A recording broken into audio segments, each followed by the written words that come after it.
The Middle Ages were not just about swords, castles, and legends. It was also a time of absurd laws, brutal punishments, and beliefs so extreme that today they would seem like something out of a nightmare. Can you imagine being executed for stealing bread or punished for laughing during Mass? Well, it is not fiction. All of this happened, and I'm going to tell you about it. Trial by combat. The winner is the one who survives. The scene is as brutal as it is absurd, and yet it was completely legal. Two men drenched in sweat and hatred, armed to the teeth, circling each other like caged beasts while a judge, or worse, a crowd thirsty for divine justice, watched without blinking, waiting for one to fall and never get up again.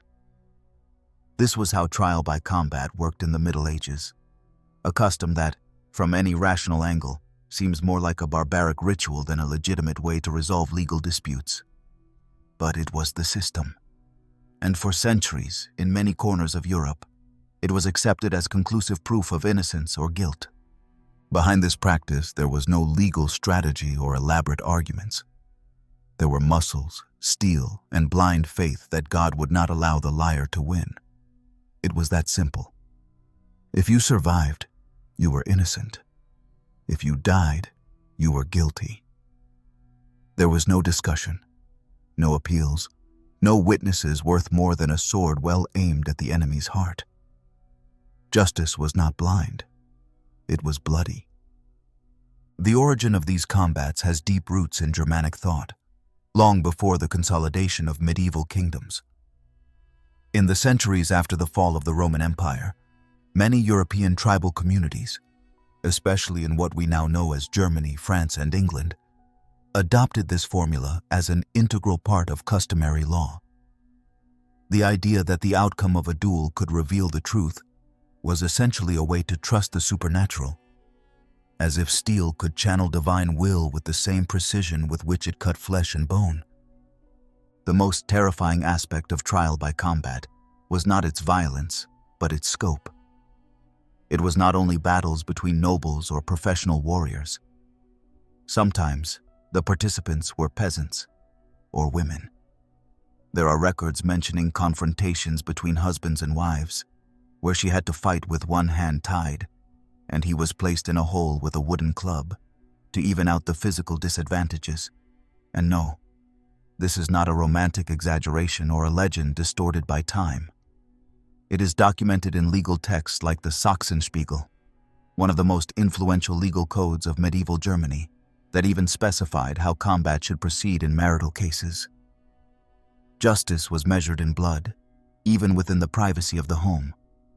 In England, under the reign of William the Conqueror, trial by combat was formally recognized as a legal mechanism, especially in property disputes or accusations of treason. It was used for more than 2 centuries. The Court of Common Pleas allowed an accused to reject a jury trial and instead request a combat. Often this was not out of confidence in physical ability, but because courts were corrupt or juries could be bribed. So it was better to die with honor, and perhaps win, than to live condemned by a rotten system. One of the most famous and last well-documented cases was that of Jean de Carouge and Jacques Le Gris in France in the year 1386. 2 knights, one accusing the other of raping his wife, took their dispute to the extreme. A duel authorized by King Charles VI. What was at stake was not only honor. If Carouge lost, his wife would be executed for false accusation. The combat took place in Paris, in front of thousands of spectators, and the outcome was as bloody as expected. Carouge won, and Le Gris died bleeding out, which automatically made the wife's version the legal truth. If the killer died, the victim was telling the truth. That was how it worked. But even when death was not immediate, the verdict was considered final. Sometimes the defeated survived, wounded or mutilated, but that did not matter. He was guilty simply for having fallen. In some places, if the winner spared the life of the defeated, the latter had to publicly confess his guilt or face further punishment. Justice tolerated no ties. The system needed blood to function. The irony, and here the story takes an even darker turn, is that many nobles and knights saw these combats not only as a legal obligation, but as an opportunity to demonstrate bravery, religious loyalty, and masculinity. It was a mix between trial and spectacle, a form of redemption and personal propaganda. Often the combats were held in public squares or castles, with music, religious chants, and all the ceremony one would expect at a coronation, not a slaughter. There were waiting lists for the most emblematic duels, and the winners were treated like demigods, even though in the end, they were just people more skilled with the sword than their opponents. Of course, as in every social structure based on physical power, injustices multiplied. The rich hired champions to fight in their place, dual professionals trained to win regardless of the cause. The poor, without resources, had to face it themselves, without armor, without experience, and with fear as their only shield. It was not a system of justice.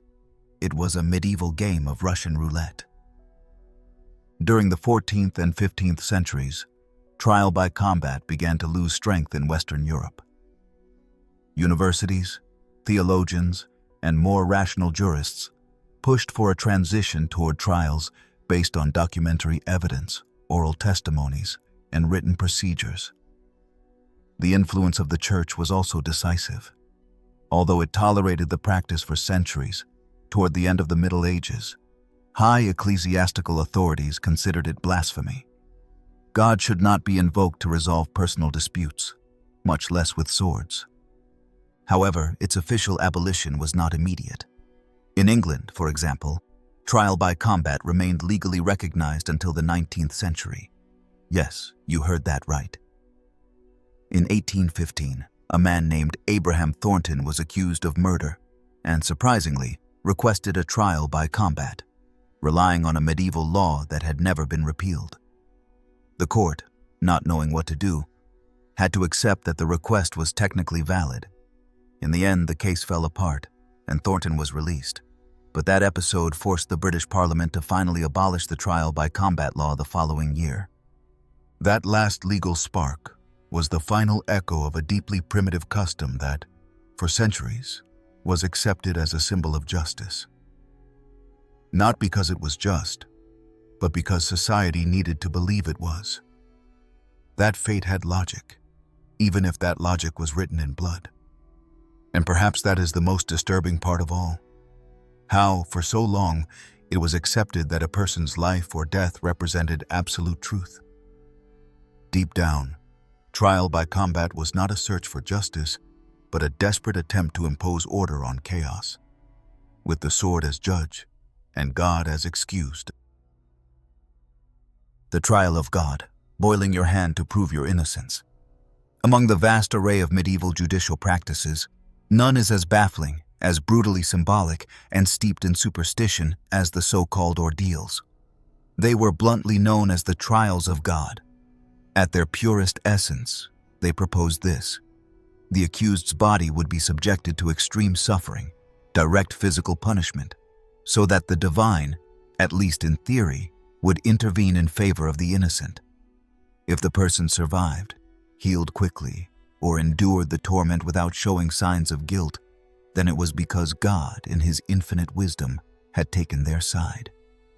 And thus, sentences were decreed, based on burns, sores, screams, and torn flesh. But among all the forms these ordeals took, one stands out for its cruelty, ritualism, and the horrifying normality with which it was applied for centuries: the boiling hand test. The process was as ruthless as it was meticulously organized. The accused had to put their hand, sometimes up to the elbow, into a cauldron of boiling water and then remove it slowly, without hesitation, without complaint, under the impassive gaze of judges, priests, and expectant villagers. Afterwards, the burned limb was bandaged, and the waiting began, usually for 3 days. At the end of that time, the bandages were removed. If the skin had healed without signs of infection or rot, then the trial was over. The person was innocent. If, on the contrary, the wound oozed or showed any signs of deterioration, guilt was proven. And in many cases, the punishment was death. What is most unsettling is that this procedure was not secretive, nor seen as covert torture. It was a public act, authorized by the highest echelons of ecclesiastical power. The ordeal trial was part of the legitimate judicial framework, and with the Church's approval, it was considered sacred. The cauldron of boiling water was not just an instrument of pain. It was a channel for God to reveal the truth. The logic was circular, but it was accepted with blind devotion. If you came out injured, it meant you had lied. If you emerged unscathed or healed faster than normal, it meant you were pure in the eyes of the divine. There was no room for doubt, no appeal. These practices had a detailed ritual dimension. It was not simply boiling water and proceeding. Everything had to be done following a sacred protocol. The cauldron, usually made of iron, was consecrated beforehand. The water was blessed with prayers, and the priests wore their ceremonial robes as if officiating a mass. There was a clear attempt to solemnize the horror. The process had to appear just, almost mystical, as if pain had a purifying function, and suffering transformed into a form of dialogue with the divine. Different variants of this test were applied depending on the severity of the accusation. In some cases, the accused only had to dip 3 fingers into the boiling water for a few seconds. In others, they had to retrieve a stone from the bottom of the cauldron, which meant keeping the hand submerged several seconds longer, enduring unbearable heat. There are even records of cases where the accused had to walk barefoot over burning embers.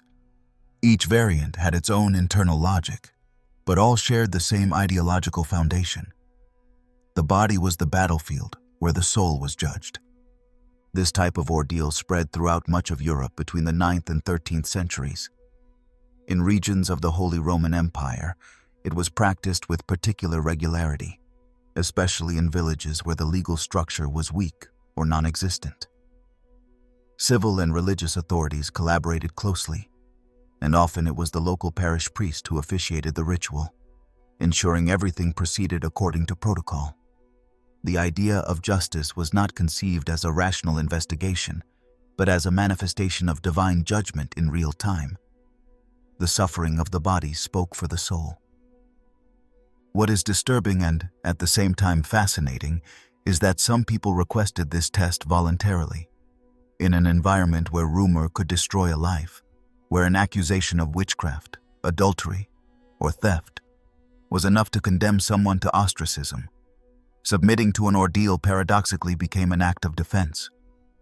If you had faith that you would endure, if you believed your reputation was worth more than your skin, then you put your hand in the boiling water, with hope or desperation, to be acquitted. It was the only way to clear your name without being marked forever by suspicion.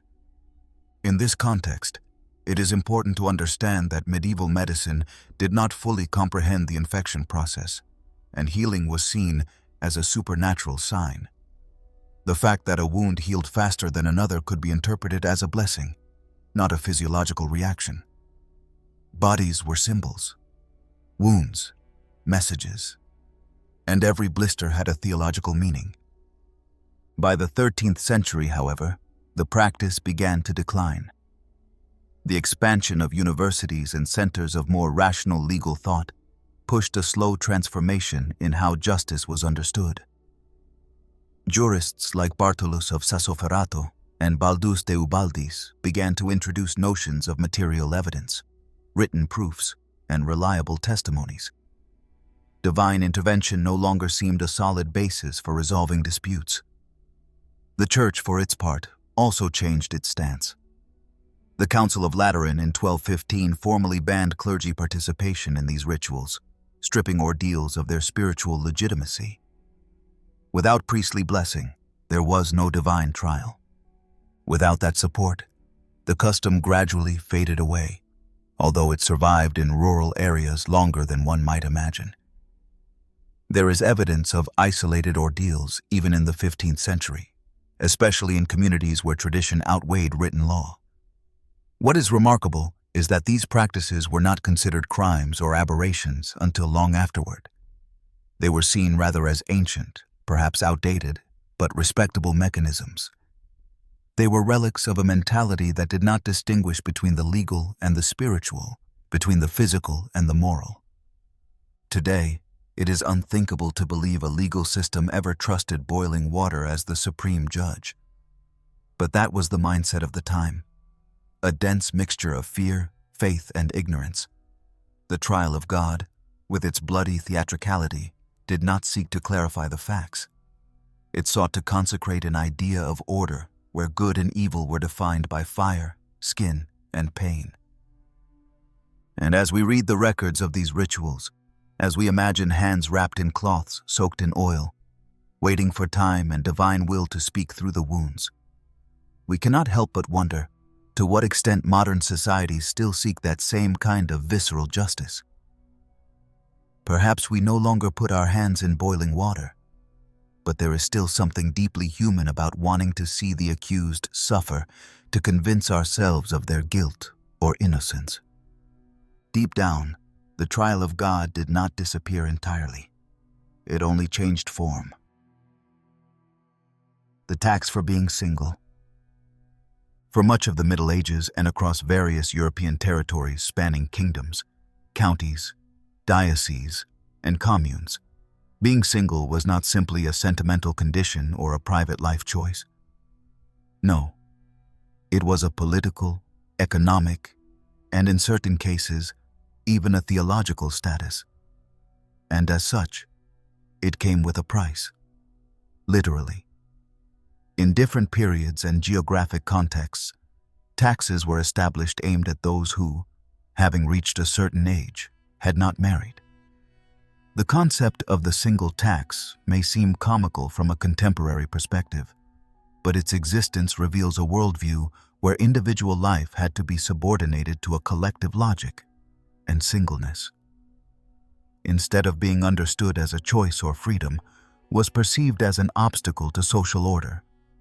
This type of tribute, known in some documents as taxa celibatus or bachelor tax, was applied in various forms, whether as an annual fee, a fiscal penalty added to other obligations, or as a specific toll for certain economic activities. But beyond the mechanism by which it was collected, the essential point was its objective: to force the individual to integrate into the matrimonial structure. Because marrying was not only a religious rite, it was an economic and political act. Marrying was reproducing society. Marrying was promising children, future taxpayers, and at the same time acquiring a visible and controllable productive function. In the more organized fiefs of the Holy Roman Empire, especially between the 11th and 13th centuries, there are clear records of this tax in cities like Nuremberg, Ulm, or Strasbourg. Local administrations imposed additional fees on single adult men who exceeded a certain age, generally between 25 and 30 years. This was considered an advanced age in medieval terms, given the average life expectancy. And although the measure might seem somewhat caricatured, it was deeply rooted in a collective fear. The fear of social disorder that could arise from a floating population without family ties, without direct descendants, and most importantly, without a wife who also functioned as a mechanism of moral surveillance. The public argument used to justify these taxes was often linked to productivity and stability.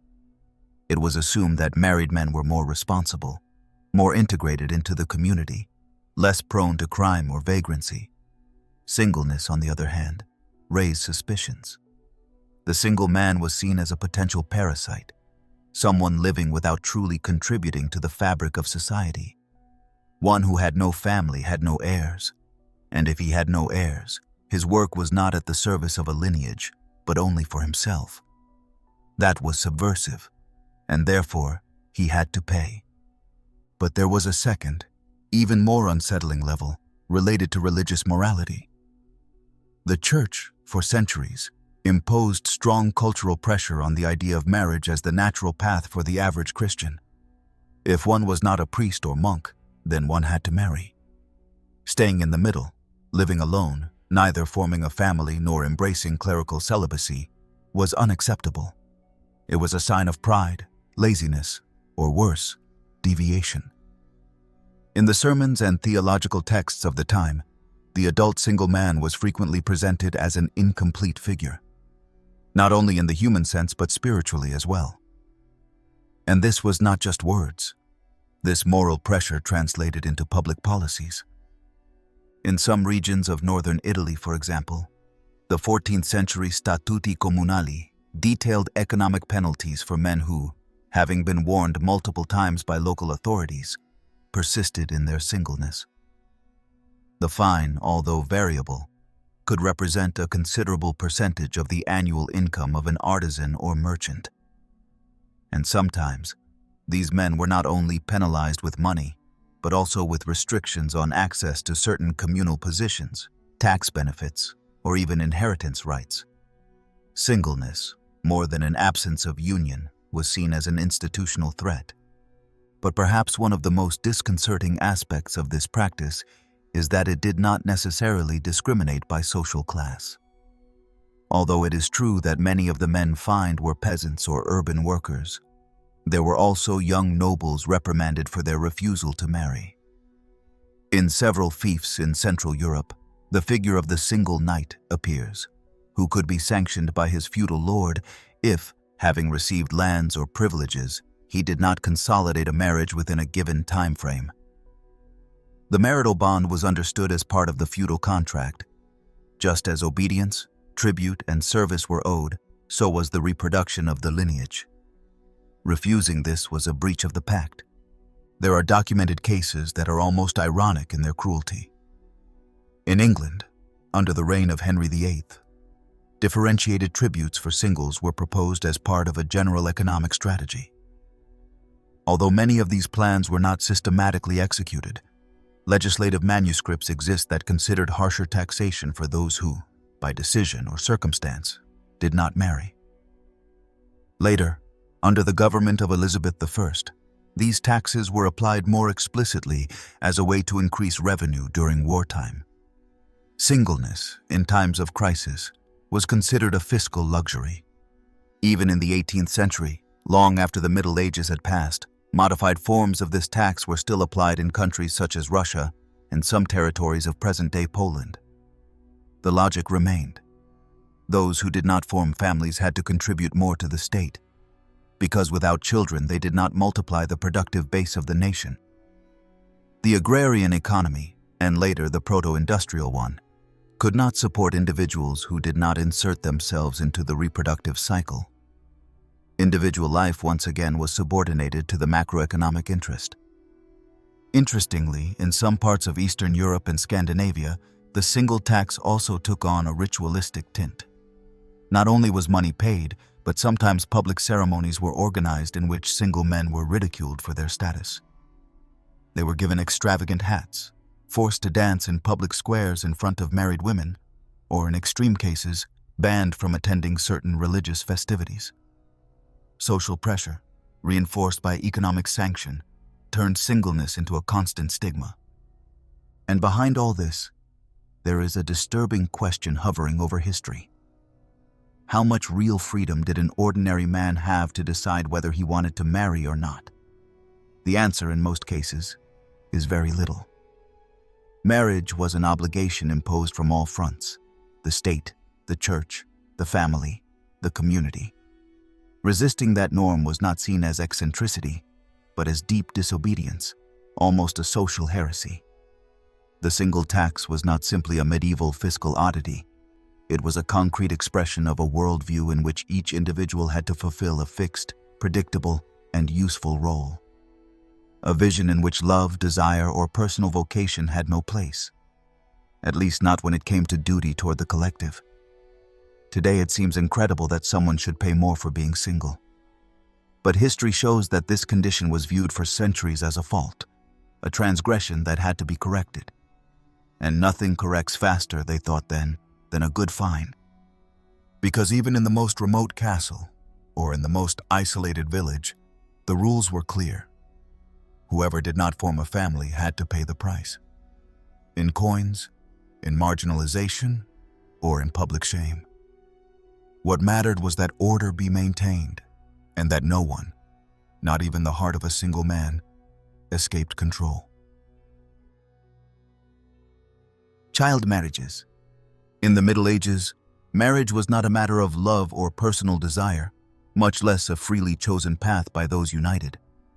It was, above all, a transaction, a pact between families, between lineages, between political or economic interests intertwined in a carefully calculated power game. And on that board, the pawns were often children, sometimes so young they could barely walk when they were already engaged, when their fate was already tied, without their voice, without their consent, to an alliance that, for the adults around them, represented an opportunity or an obligation. Talking about child marriages is talking about one of the harshest institutions of the medieval world, where childhood was not considered a stage of development with its own rights, but an inevitable prelude to social function. A son or daughter was not a person in formation. They were family assets, strategic cards that could be placed on the table at convenience. Sealing a marriage contract between two noble families meant securing lands, titles, loyalties, resources, future heirs. It did not matter if the betrothed were 6, 7, or even 3 years old. What mattered was that the document existed, that the word was given, that the oath was fulfilled. And although it may seem a practice restricted to great noble houses or royal families, the truth is that child marriages spread throughout the medieval social fabric, adapting to different realities. From the duchies of northern France to the lordships of Castile, from the Italian republics to the Baltic principalities, the idea of betrothing children from the cradle was not only accepted, but considered sensible. A good father had to foresee the future, and nothing ensured more stability than a well-negotiated marital alliance. Examples abound, and some seem almost surreal because of their documentary coldness. In England, during the 13th century, legal agreements were signed between noble families stipulating that as soon as the children reached the minimum age allowed by the church, 12 years for girls, 14 for boys, they should consummate the marriage. Meanwhile, they were formally considered betrothed, and any attempt to break that commitment could lead to financial penalties or the start of a legal dispute. In many cases, if one of the betrothed died before reaching maturity, the surviving family had to compensate the other for the loss of the agreement. That is, the death of a betrothed child was treated as a contractual breach. The church, with all its influence and authority, was not a force opposed to this practice. Quite the opposite. While it set minimum ages for consummation, 12 and 14 as mentioned, it accepted and blessed commitments sealed much earlier, even between babies. The sacrament of marriage became a way to ensure Christian alliances from birth. In some cases, priests witnessed premarital contracts, or even recorded them in parish books as pending sacramental commitments. The scandal was not that a child got married. The scandal was that they did not fulfill their promise. One of the most famous cases, and also one of the most chilling because of what it reveals about the mentality of the time, is that of Isabelle de Valois, daughter of King Henry II of France, who was betrothed to the infant Philip of Spain when she was barely 3 years old. The agreement was formalized for strictly political reasons, as part of the terms of the Peace of Cateau-Cambrésis. Isabelle was sent to Spain upon turning 12, and there the marriage was consummated with a man 20 years older than her. This was common practice. Girls were moved to the husband's home upon reaching puberty, and at that moment officially became wives. But long before that, they were already called wives. They were already matrimonial property. This phenomenon was not limited to Western Europe. In the Byzantine Empire, child marriages were also common among aristocratic classes, and in some cases the contract included clauses of total obedience that the wife had to obey from childhood. Duties, dowries, promises of supervised chastity until consummation, and guarantees of future fidelity were stipulated. Girls were educated from 6 or 7 years old to assume that role. They were trained to please, to serve, to represent with dignity the surname of the husband to whom they would be assigned. The situation was even more oppressive in contexts where early widowhood was common. Many girls married at 12 or 13 became widows before 15, after the death of older husbands due to illness or combat. In those cases, they were forced to remain in the deceased husband's house, subjected to the control of the in-laws, and subjected to decisions that could include a second marriage just as imposed. They were not freed. They were recycled, to put it crudely. And although it is sometimes mentioned that these unions were not consummated until puberty, historical records reveal that this rule was often ignored.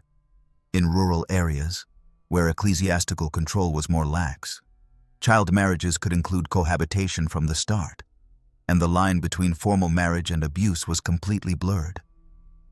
Age was seen as a biological detail, not as an ethical factor. If the girl could conceive, she was considered fit for marital duty, and if she died in childbirth, as many did, she was just another victim of fate. This framework of normalized abuses did not arise from gratuitous perversity. It was the result of a systemic logic that placed family and territorial interests above individual integrity. In a society where everything revolved around inheritance, honor, and lineage, children's bodies were transformed into political instruments. Marriages did not seek the well-being of the spouses, but of their surnames. And in this perverse logic, child consent was an unnecessary fantasy. Surprisingly, this practice survived beyond the Middle Ages. It dragged on, with minimal changes, well into the Renaissance and beyond. In some corners of Europe, child marriage contracts continued to be signed until the 18th century, especially among aristocratic families who saw them as a way to secure strategic alliances. Even in colonial areas of the New World, influenced by Castilian or French codes, marriages between minors under 10 years old are recorded. The idea did not die. It only adapted to new contexts. Today, looking back and discovering that entire generations did not know the freedom to decide with whom to share their lives, that they lived from childhood marked by a contract they did not even understand, forces us to think about how much it has cost to transform the notion of childhood into a space of protection rather than a transitional stage toward obedience. Because there was a time, and it was not so long ago, when learning to speak came after being promised. And many times, those first words were addressed not to a mother, but to a husband. Public virginity tests. In the medieval mindset, where the body was read like an open book of morality, sin, and virtue, few aspects of the female body generated as much control, obsession, and symbolic violence as virginity. It was not merely a religious matter, nor was it an isolated belief in time. It was a social construct that served as the backbone of family honor, as a commodity in marriage exchanges, and at the same time as a concept surrounded by medical ignorance and ritual fanaticism. But beyond myth and norm, there were terribly real moments when virginity was put to the test. Not as a belief, but as a spectacle. Not as an oath, but as a public inspection. Thus, in various European cities between the 12th and 16th centuries, what were called virginity tests emerged strongly. Practices that today seem unthinkable, yet were considered legitimate, necessary, and in some cases, even reasons for celebration.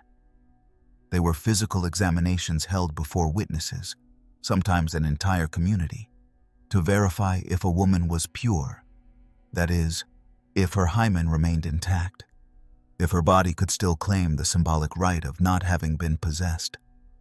A logic that reduced the entire dignity of a person to a fold of skin that even medicine did not fully understand. These tests were carried out in different contexts, although the most common was before marriage. Wealthy families, especially among the nobility and the emerging bourgeoisie, demanded clear proof of virginity before finalizing the wedding, especially when a dowry was involved. And that proof could take two forms: direct inspection, carried out by midwives, nuns, or sometimes male doctors, or the so-called sheet test, a ceremony in which, after the consummation of marriage, the blood-stained sheets were publicly displayed to confirm that the hymen had broken during sexual intercourse. Blood as testimony, blood as contract. In some cases, this validation became a true ritual of collective humiliation. The woman was taken to a room along with several matrons appointed by the families involved. There, she had to undress and undergo a visual and tactile examination. The matrons, generally older women experienced in childbirth, were responsible for verifying if the girl was intact. Of course, these procedures were steeped in brutal medical ignorance. Science offered no certainties, yet the judgment was final. If a matron declared the young woman was not a virgin, the wedding could be cancelled, the dowry lost, and even the woman could be sent back to her home marked for life. Some notarial documents preserved in archives from the Iberian Peninsula and northern Italy describe scenes where girls denied the test results in sobs, while their mothers pleaded for a second review. Other times, attempts were made to save the situation with secret payments or promises of an alternative marriage, as if it were a slightly damaged commodity that could still be placed in another display window.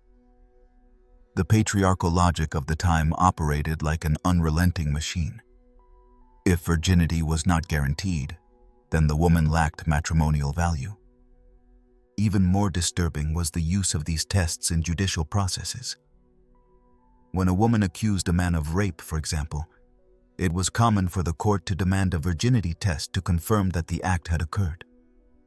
That is, the burden of proof fell on the victim's body. If the hymen remained intact, the accusation could be dismissed. And if it was not, the aggressor could argue that the woman had already had previous relations.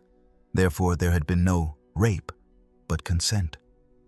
The reasoning was brutal, circular, with no possible escape for the victim, and it was applied without hesitation. The Church, far from opposing these practices, often integrated them into its moral apparatus. In convents, especially those housing cloistered nuns, periodic inspections were carried out to ensure the chastity of the residents. Some religious orders even developed their own physical evaluation manuals, where symptoms of corruption and signs of impurity were described. In many of these texts, virginity was not an inner experience or spiritual choice, but a bodily state that had to be kept intact, like a reliquary locked under key. Popular culture also fed the obsession. In medieval songs, romances, and legends, female virginity appeared as a treasure to be defended even with one's life. There are accounts of maidens who preferred suicide rather than being raped, and those stories were celebrated as examples of virtue. The good woman was the one who remained closed, inaccessible, intact. The open woman, literally or metaphorically, was impure, fallen, dangerous. That narrative, repeated over and over, shaped the collective imagination until it naturalized the absurd, that a woman could be judged by a part of her body that even she herself could not control. And in this panorama, medicine was not precisely an ally. For centuries, European medical treatises reproduced grotesque myths about the hymen, virgin blood, and visible signs of purity. Some texts claimed that virgins had a higher-pitched voice, walked with more grace, or even smelled differently. Science, far from disproving superstitions, codified them in pseudo-technical language that gave them authority. Thus, the female body became a constant field of inspection, a living test, a trap. The most chilling thing of all is that these practices were seen for centuries not only as necessary, but as protective. Fathers believed they demanded these tests to safeguard their daughter's honor. Husbands felt entitled to demand a physical guarantee of past fidelity. The community watched closely because the prestige of a surname, the legitimacy of an inheritance, the symbolic cleanliness of a lineage depended on that purity. It was a system built on surveillance, punishment, and control of the female body, disguised as morality, dressed in tradition. And although public virginity tests lost strength with the advance of medical sciences and the emergence of new cultural sensitivities, their echo did not disappear entirely. Even in some places in the world, still in the 21st century, virginity examinations are practiced with arguments almost identical to those of the Middle Ages. The language has changed, the clothes too, but the underlying logic, the one that reduces a woman to an alleged blood test, still breathes in certain customs, certain laws, certain silences.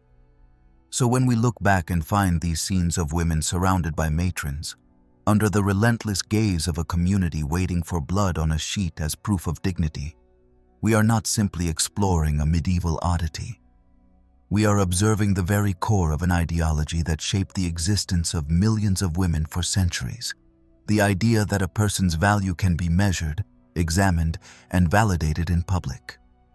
The virginity test, more than a grotesque practice, was a political act, and its violence lay not only in what it showed, but in what it intended to control forever.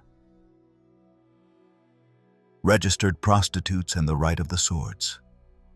In the contradictory setting of the Middle Ages, where the sacred and the profane coexisted with a disconcerting naturalness, few figures embodied that double standard as clearly as the prostitute. In ecclesiastical discourse, in Sunday sermons, and in moral codes, she was seen as the embodiment of sin, the open door to the perdition of souls. But in municipal ordinances, in tax records, in justice registries, and in administrative texts that are now preserved in historical archives, that very figure was regulated, tolerated, and even protected as a functional piece of the urban machinery. A socially marginalized figure, and, at the same time, institutionally necessary. Medieval prostitutes were part of a specific legal category in many European cities, especially between the 13th and 15th centuries. Their existence was formally recognized by local authorities, who not only tolerated their trade but regulated it in detail. They were registered, assigned a designated work area, given specific days when they could freely circulate in certain public spaces, and even required to wear particular clothing so that no one could confuse them with honest women. The idea of controlling the female body through visual norms, of inscribing it within a spatial and symbolic hierarchy, reached one of its most explicit levels in this context. In cities like Paris, Florence, Nuremberg, or Barcelona, ordinances remained that precisely outlined the daily lives of sex workers. They had to register with the authorities, pay periodic fees, a kind of official license, and in some cases, undergo improvised medical inspections that, rather than protecting their health, sought to prevent their presence from destabilizing urban order. This was not a recognition of rights, but a domestication of scandal. Prostitution was seen as a necessary evil, a channel to avoid greater crimes, a pressure valve for male instincts. Yet, this tolerance came tied to constant surveillance, disguised as public regulation. It is in this context that one of the most macabre mechanisms of feudal control appears, the so-called right of the swords, a grim expression that does not always appear by that name in documents, but contains a recognizable logic. In certain regions dominated by feudal lords or urban militias, registered prostitutes had to offer free services to those who bore arms in the name of authority: soldiers, guards, knights serving the local lord. This practice was often justified as part of their civic duty or as symbolic compensation for the protection that military power offered to regulated brothels. In other words, those responsible for maintaining order were also those who could exercise a form of direct sexual power, protected by the status of their swords. It was not uncommon for these women to have to attend to militia members without payment, nor was it rare for them to be forced to participate in parties, celebrations, or parades where their bodies were displayed as part of the entertainment, as objects belonging to the feudal domain, just like the lands, mills, or herds. The language of the records does not always state this bluntly, but the consequences were clear. If a woman worked under the protection of the legal system, She had to accept occasional sexual servitude as part of the arrangement. There was no contract, no consent, and no possibility to refuse. These practices varied depending on the political context, but were present in many parts of the continent. In Florence, for example, official brothels were controlled by the commune, which authorized certain soldiers to frequent them without payment as part of their service. In some northern French villages, local lords had women from the municipal brothel to entertain their guests during court visits. In Germany, the archives of Ulm and Regensburg record episodes in which local authorities authorized nights of free use for armed men returning from military campaigns. This right was exercised with such normality that very few voices of the time questioned it. Not even religious moralists, who so often condemned prostitution from the pulpits, raised their voices against this type of servitude. The hypocrisy was total. On one hand, eternal punishment was preached for prostitutes. On the other, they were used as tools to keep troops content, stabilize social order, and simultaneously generate income through the taxes they paid to the municipality.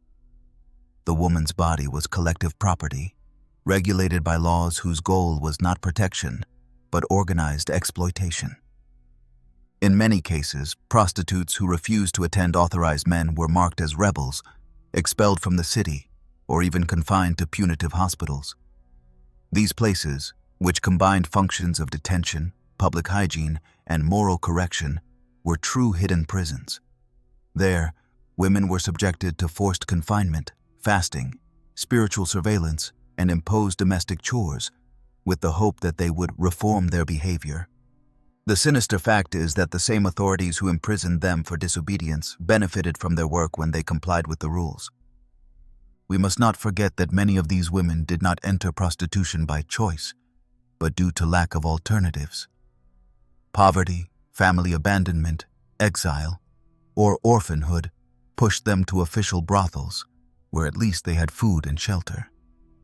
In many cities, brothels functioned as semi-public institutions where workers were more or less stable employees, though deprived of all dignity.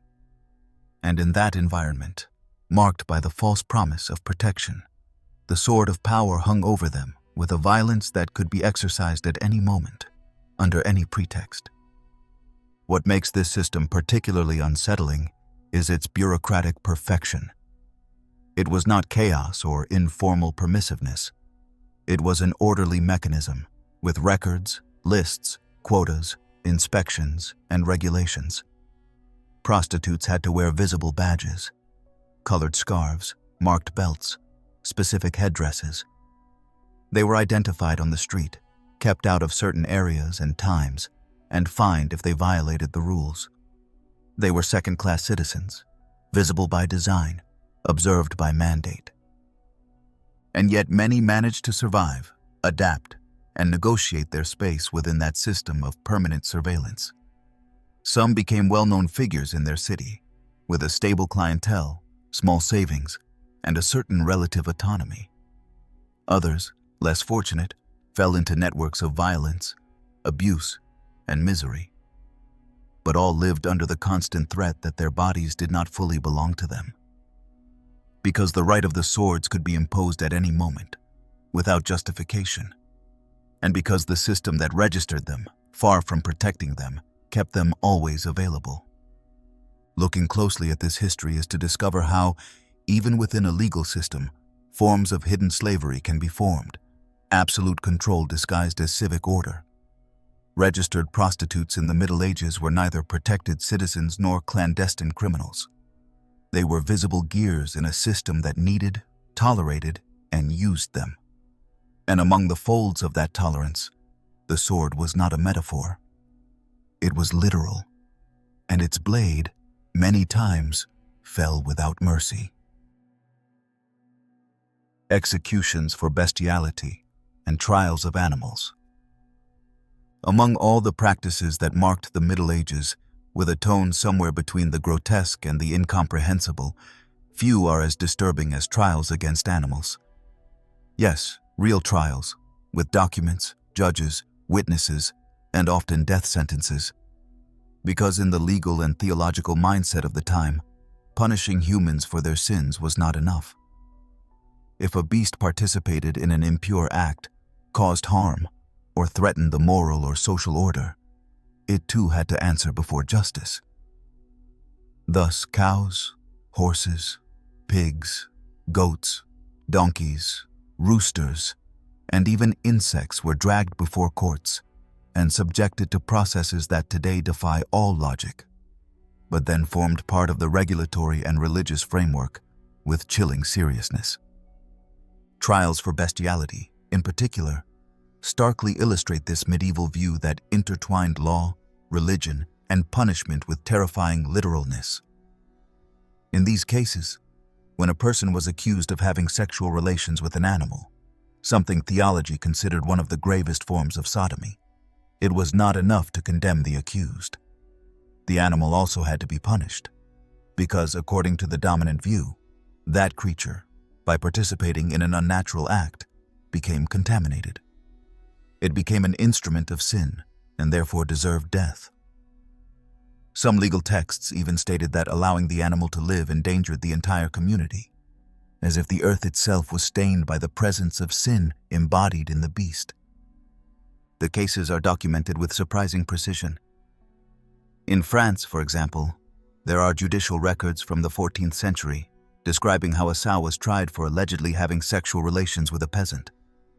The process included witness interrogation, the reading of biblical passages condemning sodomy, and finally the sentence: public execution. The sow was hanged in the square, with a noose around its neck and the man's body hung beside her. Some chroniclers recount that the sow was even dressed in clothing resembling that of human convicts, as if to confirm her guilt before the crowd. This scene was not an exception. It was part of the protocol. And these were not isolated acts carried out by superstitious villages. Many of these trials were conducted by formal courts, with judges appointed by the crown or the church, and clerks recording the process. Some animals even had defense lawyers. In the 15th century in Switzerland, a donkey was defended by a public notary who argued that the animal had been coerced, could not act with free will, and therefore could not be held responsible. The court, after deliberation, acquitted the donkey. The human was executed. The donkey was freed. What is astonishing is that the mentality behind these decisions was completely coherent within its own system. It was not a form of collective madness, nor an expression of absolute ignorance, as sometimes thought from a contemporary viewpoint. It was a deeply moralizing internal logic where sin was an active, contagious, destructive force that could invade both human and animal bodies. And in that view, allowing a guilty animal to continue existing was letting the devil's instrument go unpunished. That is why they were executed, not out of gratuitous cruelty, but as a sort of symbolic cleansing seeking to restore the moral balance of the community.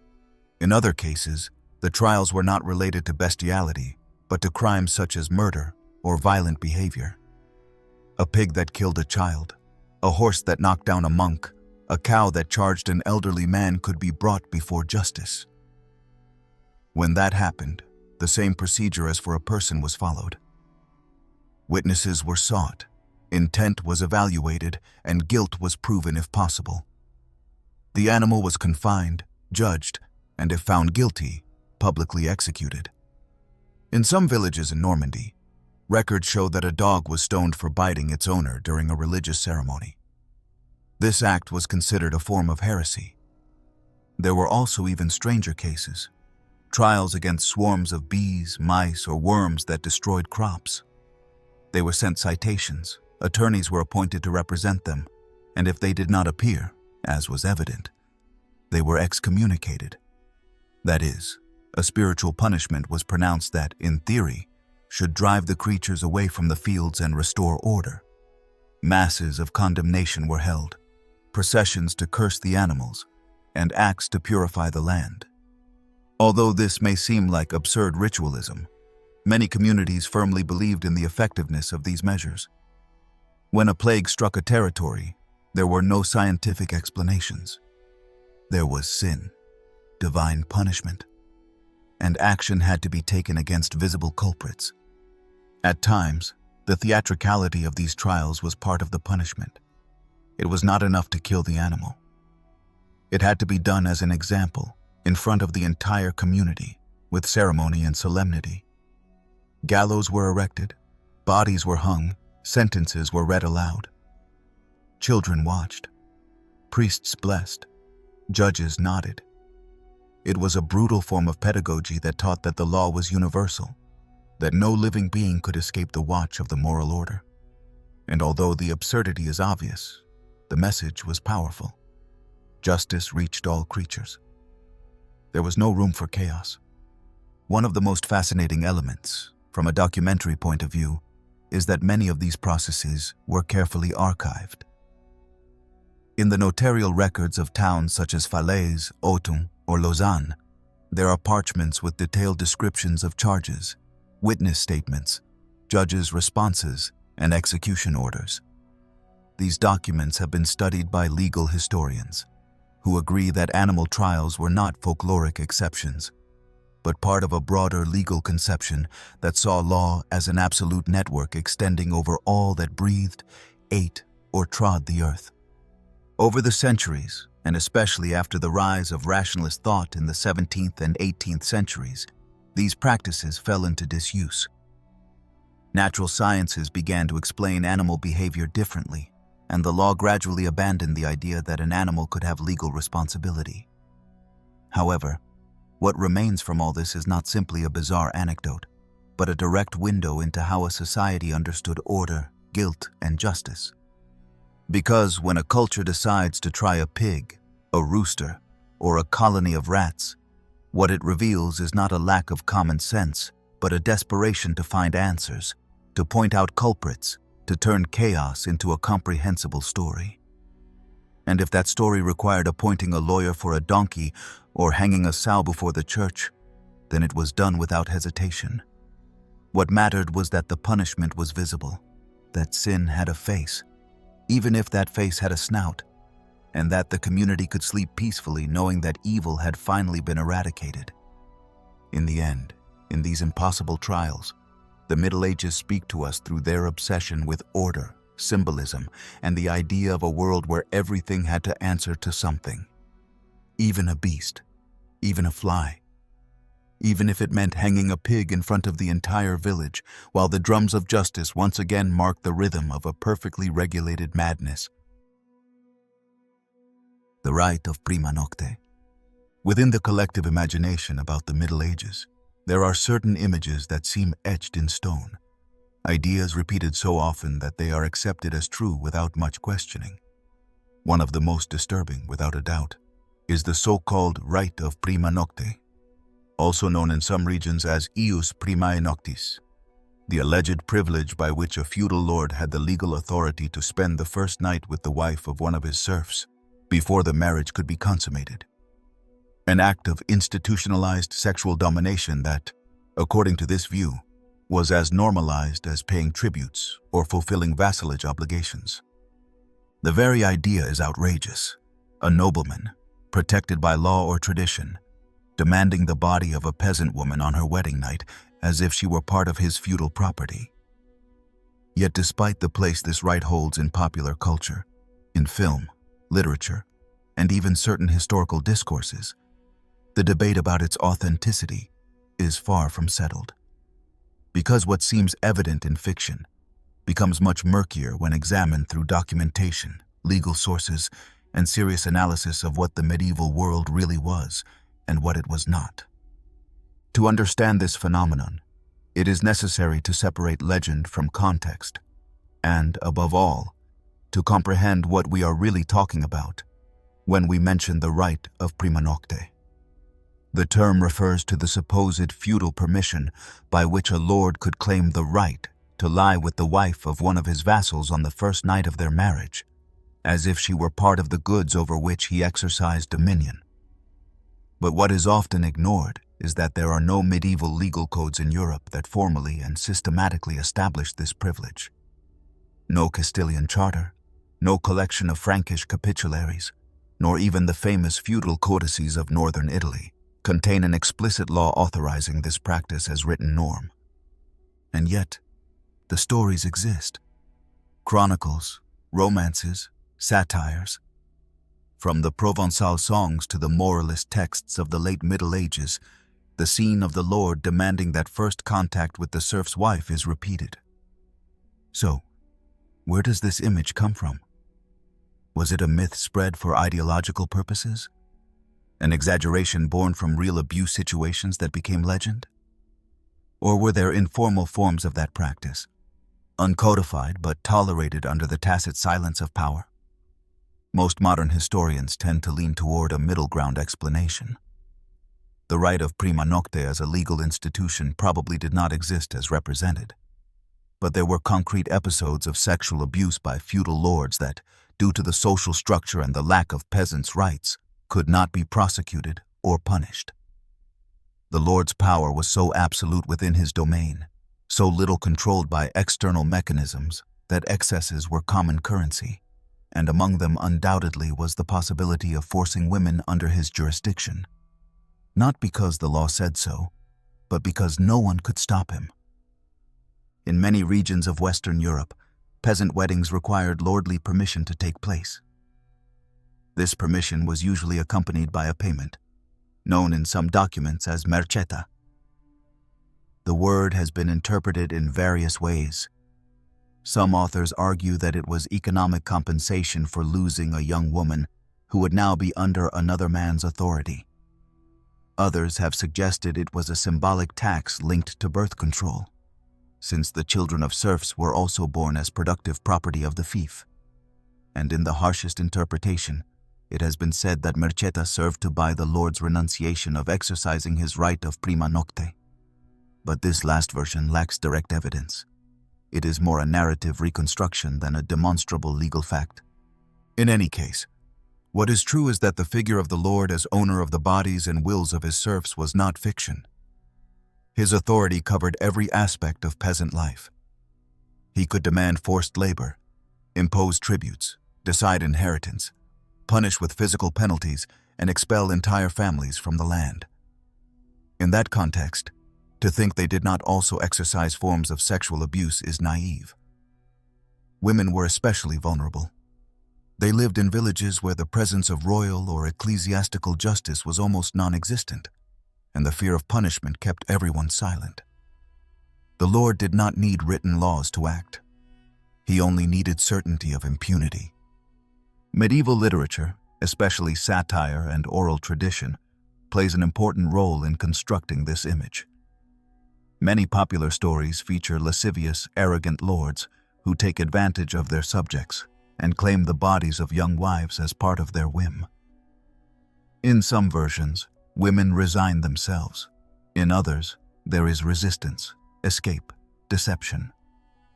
Those stories do not prove that the right of prima nocte existed as a legal norm, but they do reveal that the idea circulated, that it was part of the peasant imagination, that fear of that kind of abuse was present. And in the Middle Ages, what a community believed could happen was as real as what actually happened. Over time, especially from the Renaissance and during the Enlightenment, this figure of the feudal lord as sexual predator was reused by ideologues who sought to criticize the old regime. Philosophers, encyclopedists, and secular chroniclers revived the myth of the right of prima nocte as a symbol of aristocratic corruption. Feudalism was presented as a barbaric, enslaving system where nobles humiliated the poor not only with taxes, but with institutionalized rapes. That image helped fuel modern revolutions, and over time, it ended up being established as historical truth in many 19th century works. But in reality, what exists is a layering of perspectives. On one hand, a power structure that did allow systematic abuses of peasant women's bodies. On the other, the absence of direct legal proof demonstrating a formal and codified right for it. And finally, a cultural, literary, and political tradition that shaped that abuse until it became an institution, until inventing a law that was never written but functioned as a symbol of oppression. So, when we talk about the right of Prima Nocte, we are not facing so much a concrete rule as a representation of absolute power. It is a myth born from a darker reality, the lack of limits. And that, at the core, is what should disturb us the most. Because even if there is not enough proof to claim it existed as a general rule, there is overwhelming evidence of a system that allowed and silenced abuse, coercion, and sexual violence in the most dangerous form. The one that does not need laws to enforce itself.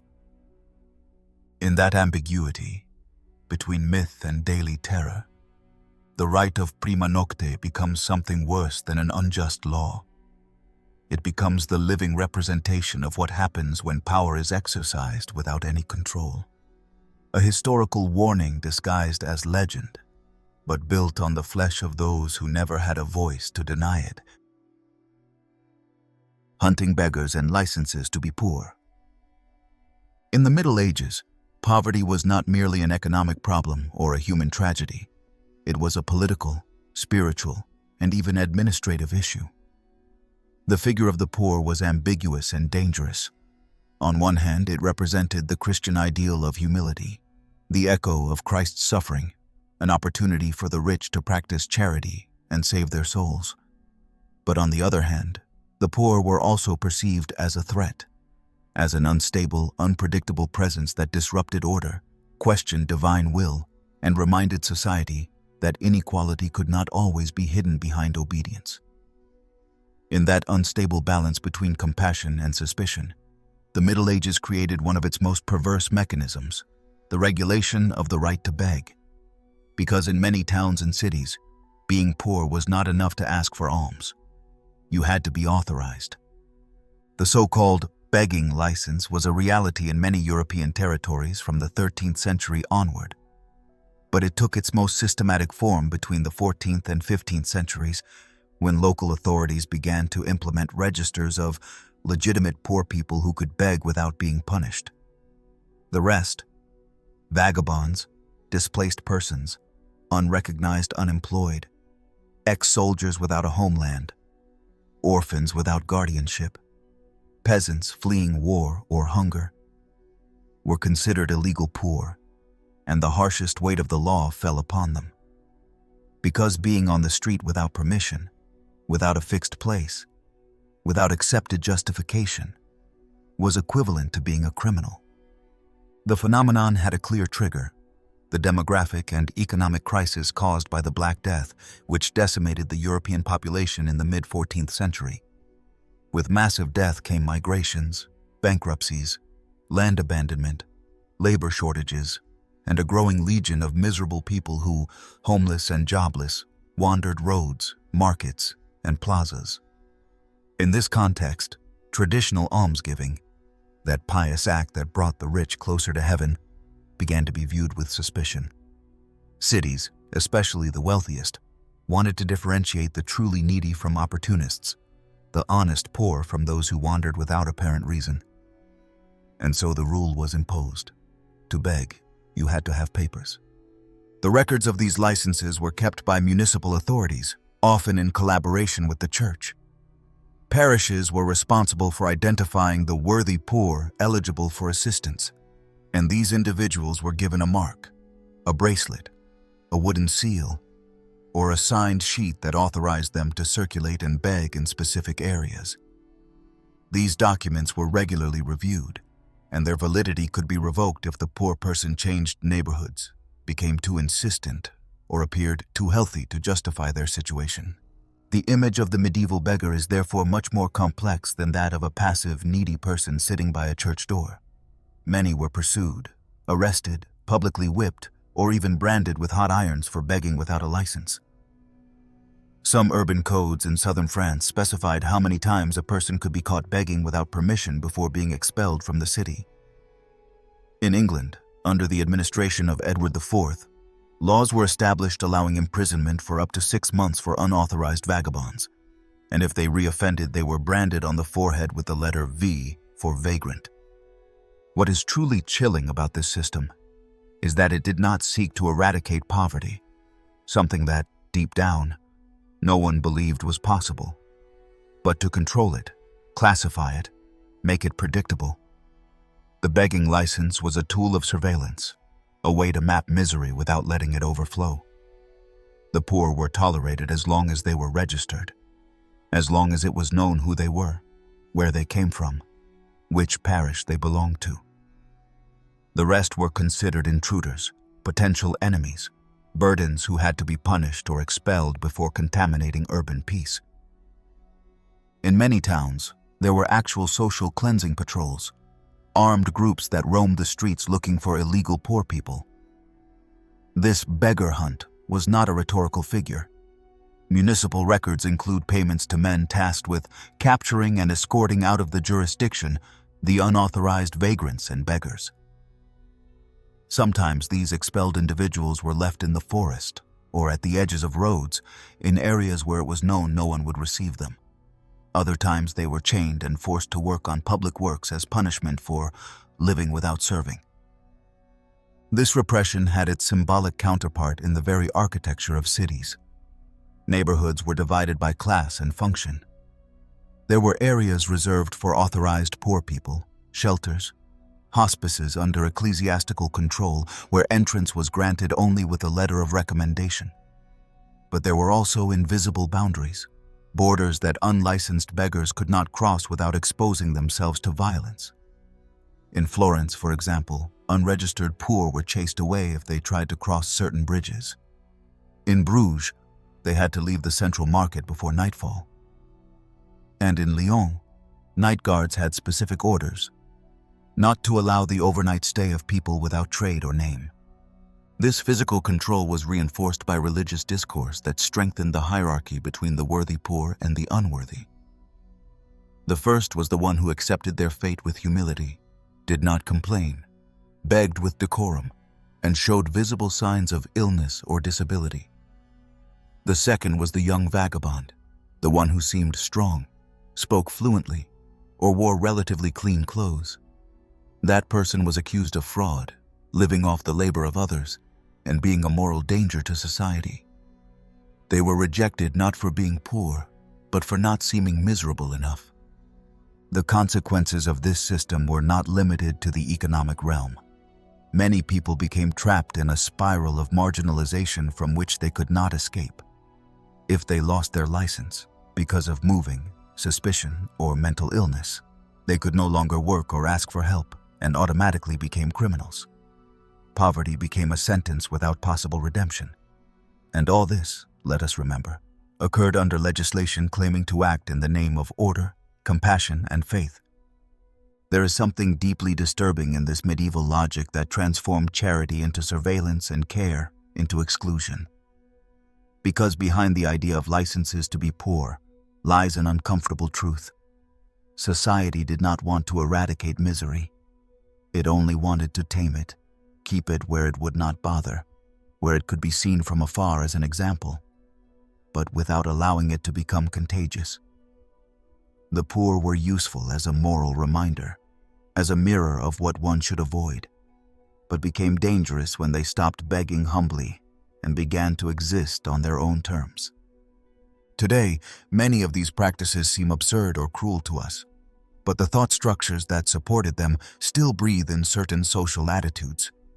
The idea that there are true poor and false poor, that the needy must constantly justify themselves, and that aid must be conditioned on control has not entirely disappeared.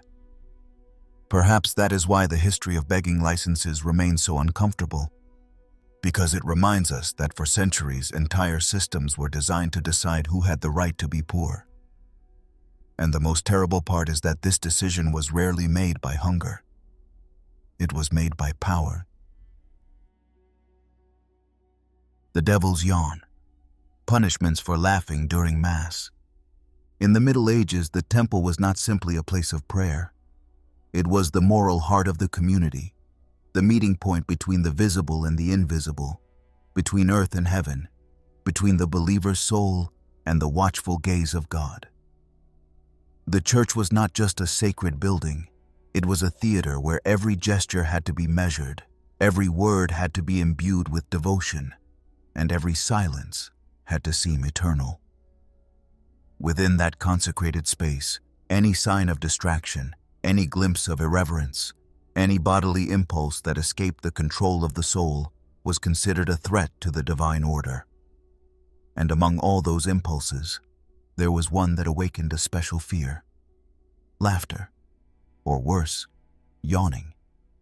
Because for centuries it was believed that laughing during Mass, or simply opening one's mouth in the middle of the sermon, could be the unmistakable sign that the devil had slipped in among the faithful. Spontaneous laughter, that human reflex which in other circumstances might be a valve for release or an expression of joy, was viewed with particular suspicion within the medieval religious sphere. For many clerics, laughter at the sacred moment was more than just disrespect. It was an opening to evil. It was said that anyone who laughed during the consecration did so not from the flesh, but from sin. And if someone yawned while the priest elevated the host, they might be unknowingly showing the entry of the evil one into their body. As absurd as this may seem today, these interpretations were not marginal. They were deeply rooted in the texts of the time and shared by a large portion of the faithful, fueled from the pulpits and reinforced by the theatricality of the ritual. There are entire sermons dedicated to warning about the dangers of laughing during Mass. Preachers like Jacques de Vitry or Bernardino of Siena, who traveled towns and cities preaching repentance, included explicit warnings in their speeches. They said the devil sought the most sacred moments to tempt the believer, that he could provoke an untimely sneeze, an inappropriate gesture, or an out-of-place sigh. And laughter, that burst of noise that interrupted solemnity, was seen as an unmistakable sign of temporary possession or mockery inspired by Satan. Some texts even describe how a simple yawn could open the door of the soul for the devil to enter through the mouth, like a dark wind lodging in the lungs and contaminating faith from within. Punishments, therefore, were quickly institutionalized. In rural parishes, where the priest was the highest moral authority, and often judicial as well, it was not uncommon for those who laughed or fidgeted nervously during the liturgy to be severely reprimanded. The punishment could range from public humiliation, such as kneeling at the front of the altar throughout the following Mass, to symbolic flagellation with a rod in front of the congregation.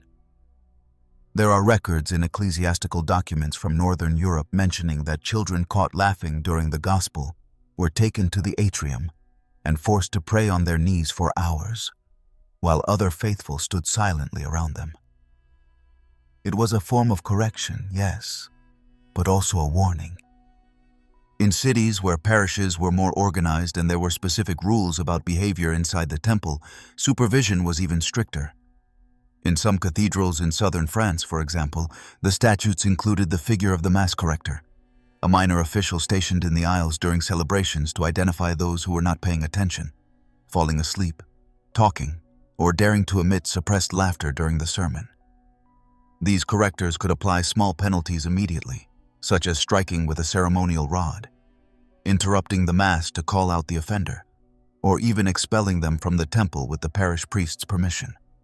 Beyond immediate punishment, the problem of laughter during Mass was also a matter of theological reflection. Some authors, like Thomas Aquinas, wrote about the value and dangers of humor, trying to draw a line between noble laughter, born of intelligence, and vulgar laughter, born of disorder. But on a popular level, that distinction was irrelevant. Laughter, as an involuntary act, was understood as a form of losing control. And in medieval liturgy, losing control equated to yielding to sin.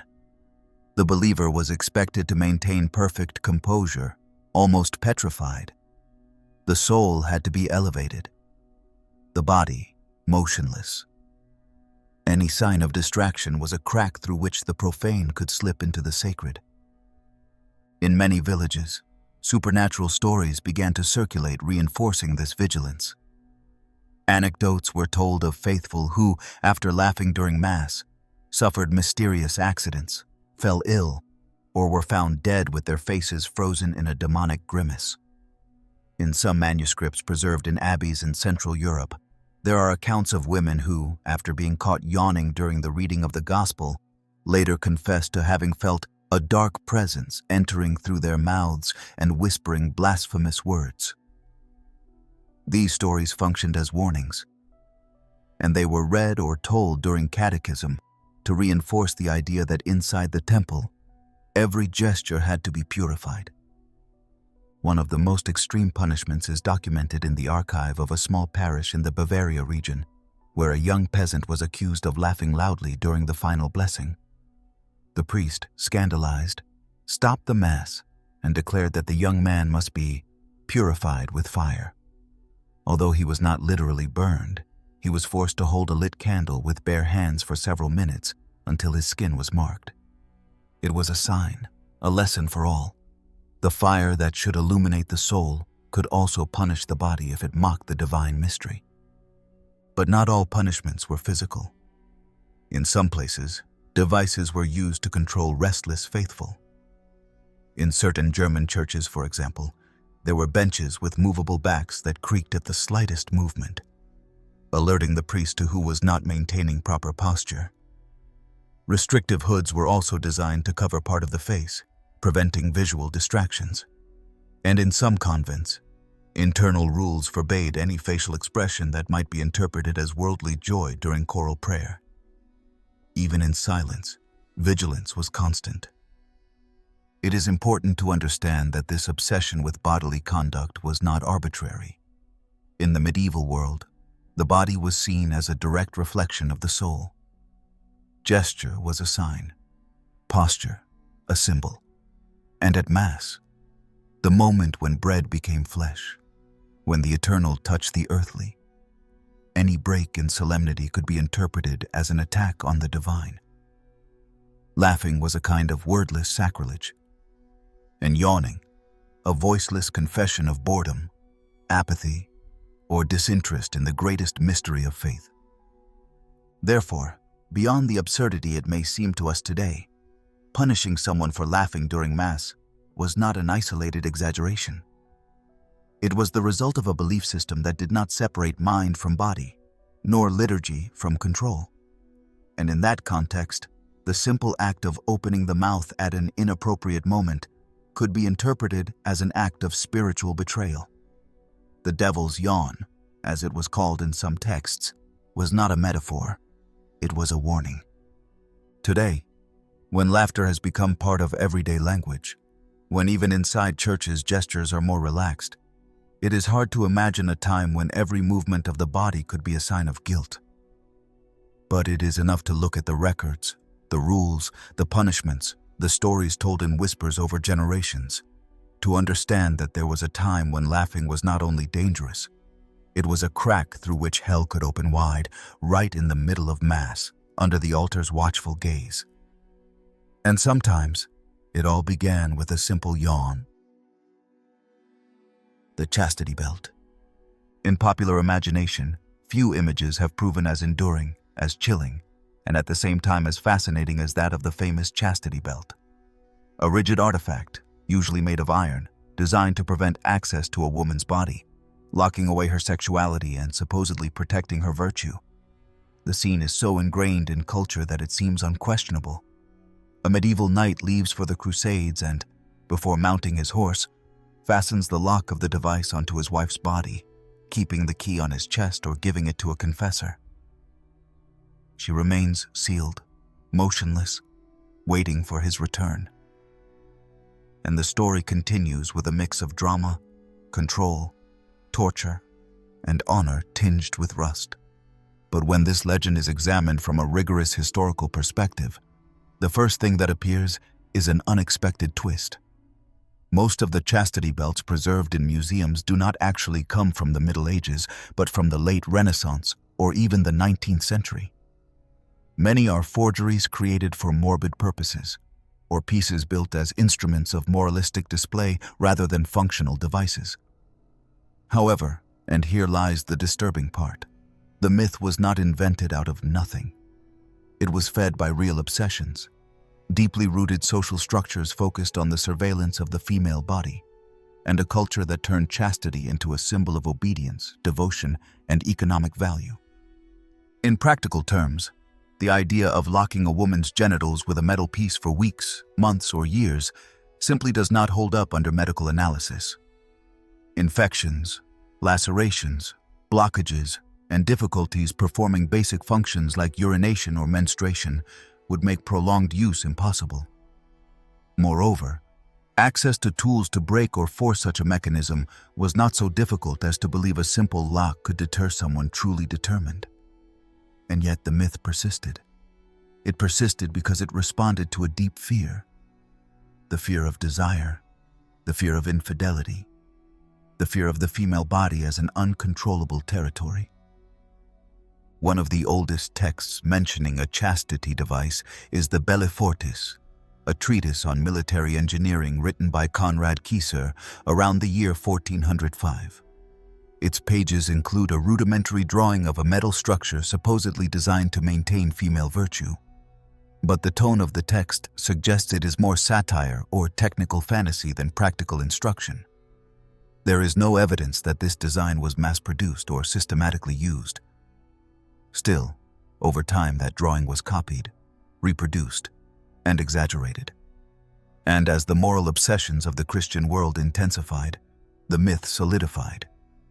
In the Renaissance, especially between the 16th and 17th centuries, the figure of the chastely locked woman was used in conduct treatises as a warning or allegory.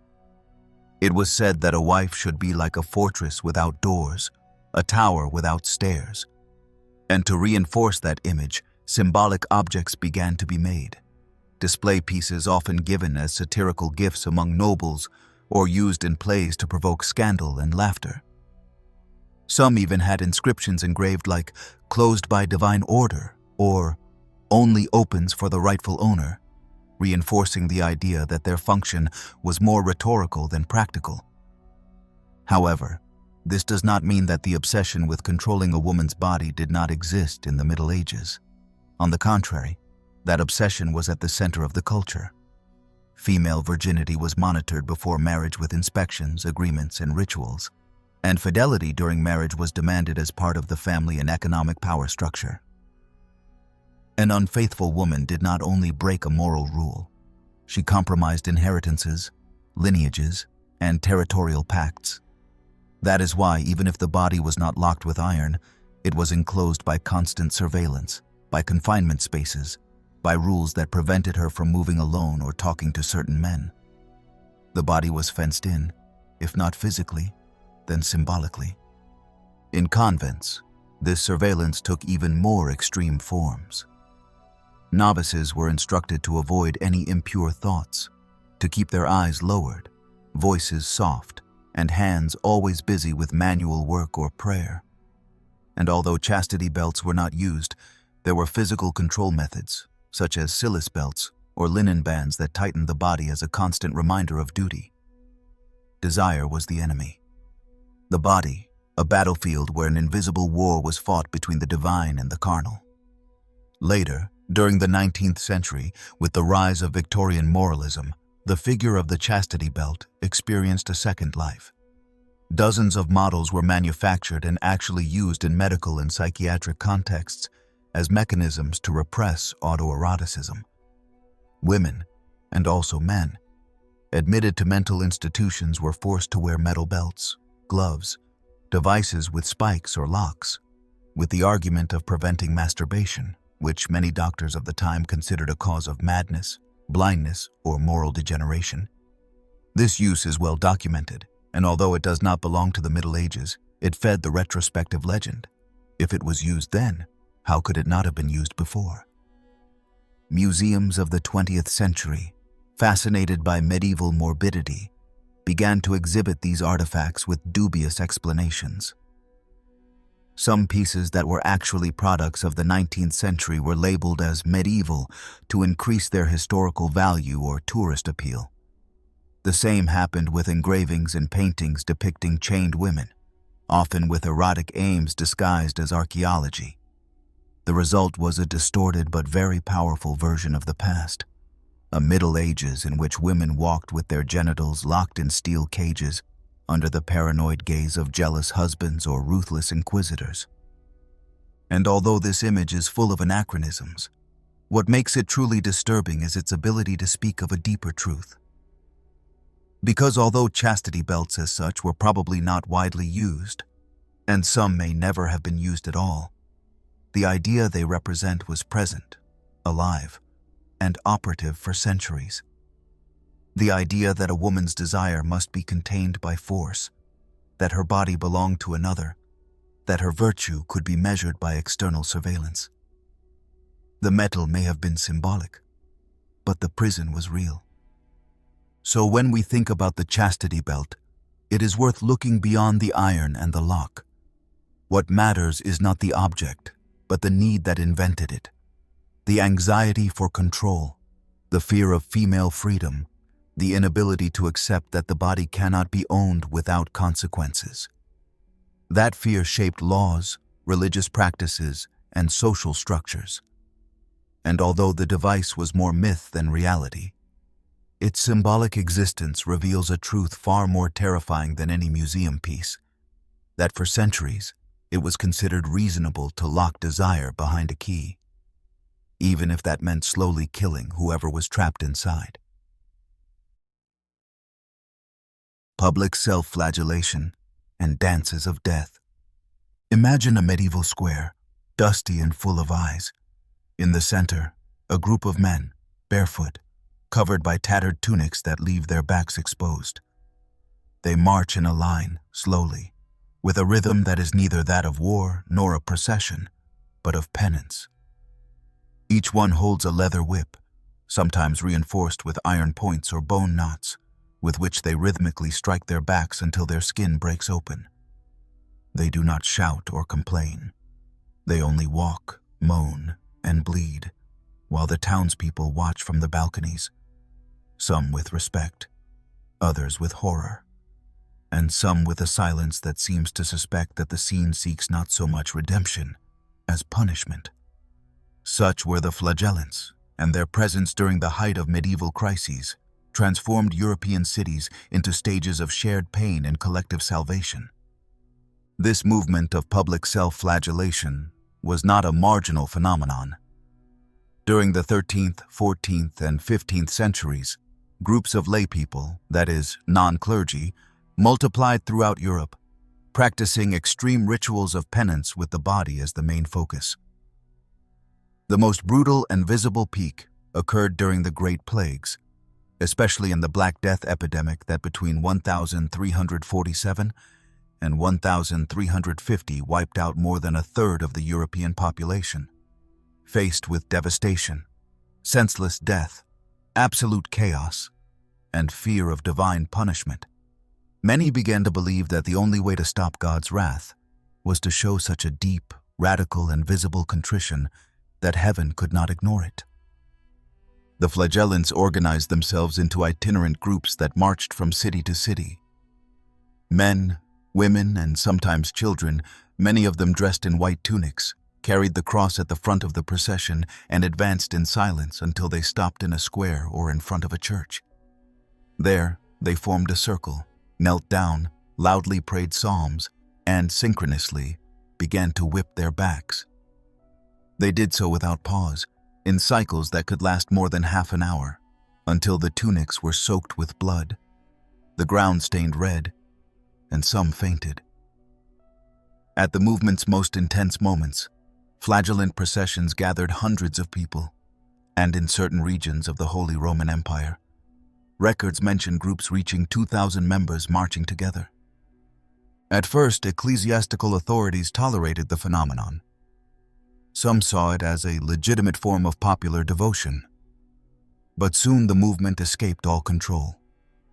Many flagellants preached their own messages, detached from the church hierarchy, mixing penance with prophecies, apocalyptic visions, and calls for total purification of the world.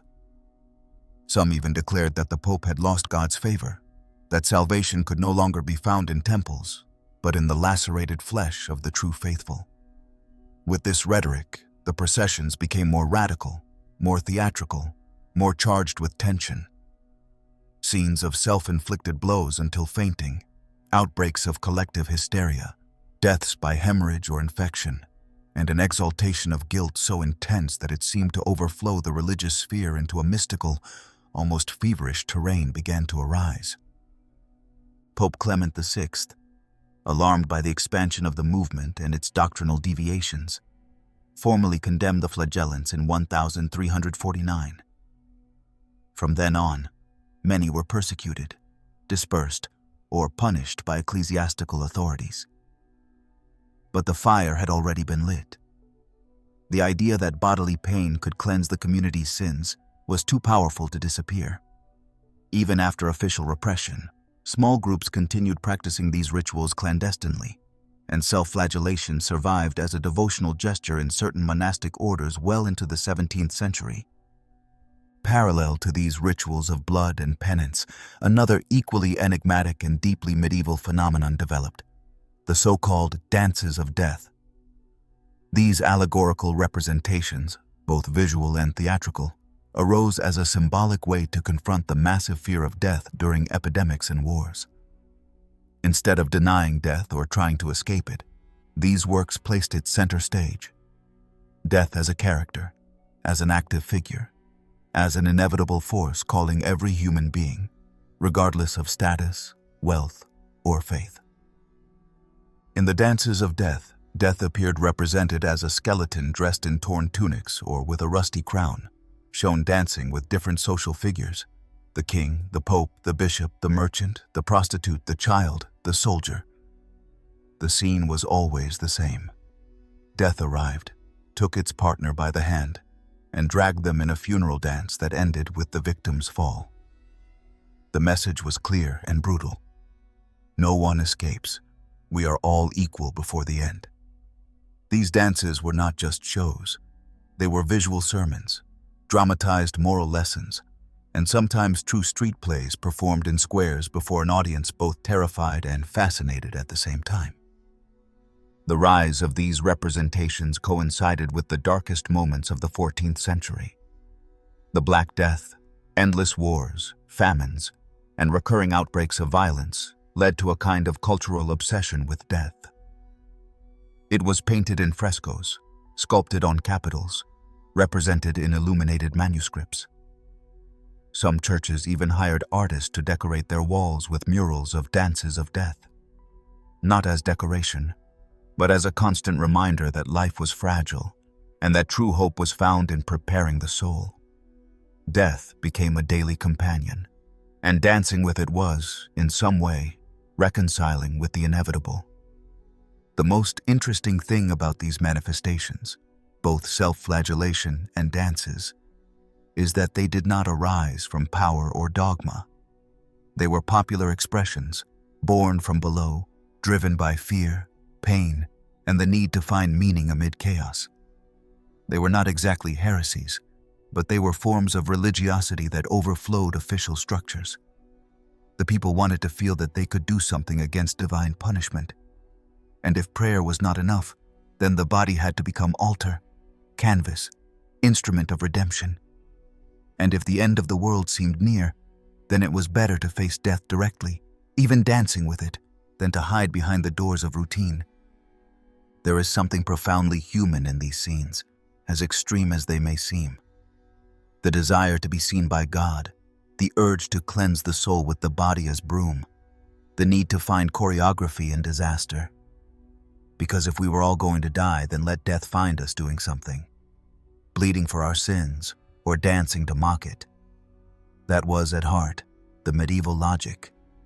And although from a distance we may see exaggeration, madness, or superstition, the truth is that within that logic, everything made sense. Bleeding publicly was a way to speak with heaven, and dancing with skulls was a way not to give in to panic. Today, When we walk among the remains of those murals in forgotten churches or read the names of the flagellants persecuted by the Vatican, we feel that some of that fervor still beats, like a warning that crosses the centuries. When fear dominates everything, the body becomes language.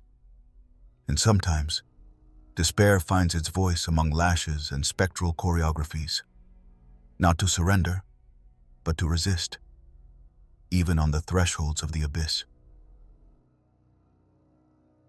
The king's tax for breathing his air. It is hard to imagine that someone could be required to pay simply for existing within a territory, for walking a street, crossing a bridge, or, in its most exaggerated and almost caricatured form, for breathing the very air of the monarch. However, the medieval world was full of unusual tributes, unimaginable tolls, and fees whose logic did not rest on common sense, but on the absolute principle of feudal ownership. Indeed, there was a time when living near the castle could mean paying a tribute to enjoy the privilege of being under the shadow, or the breath, of the king.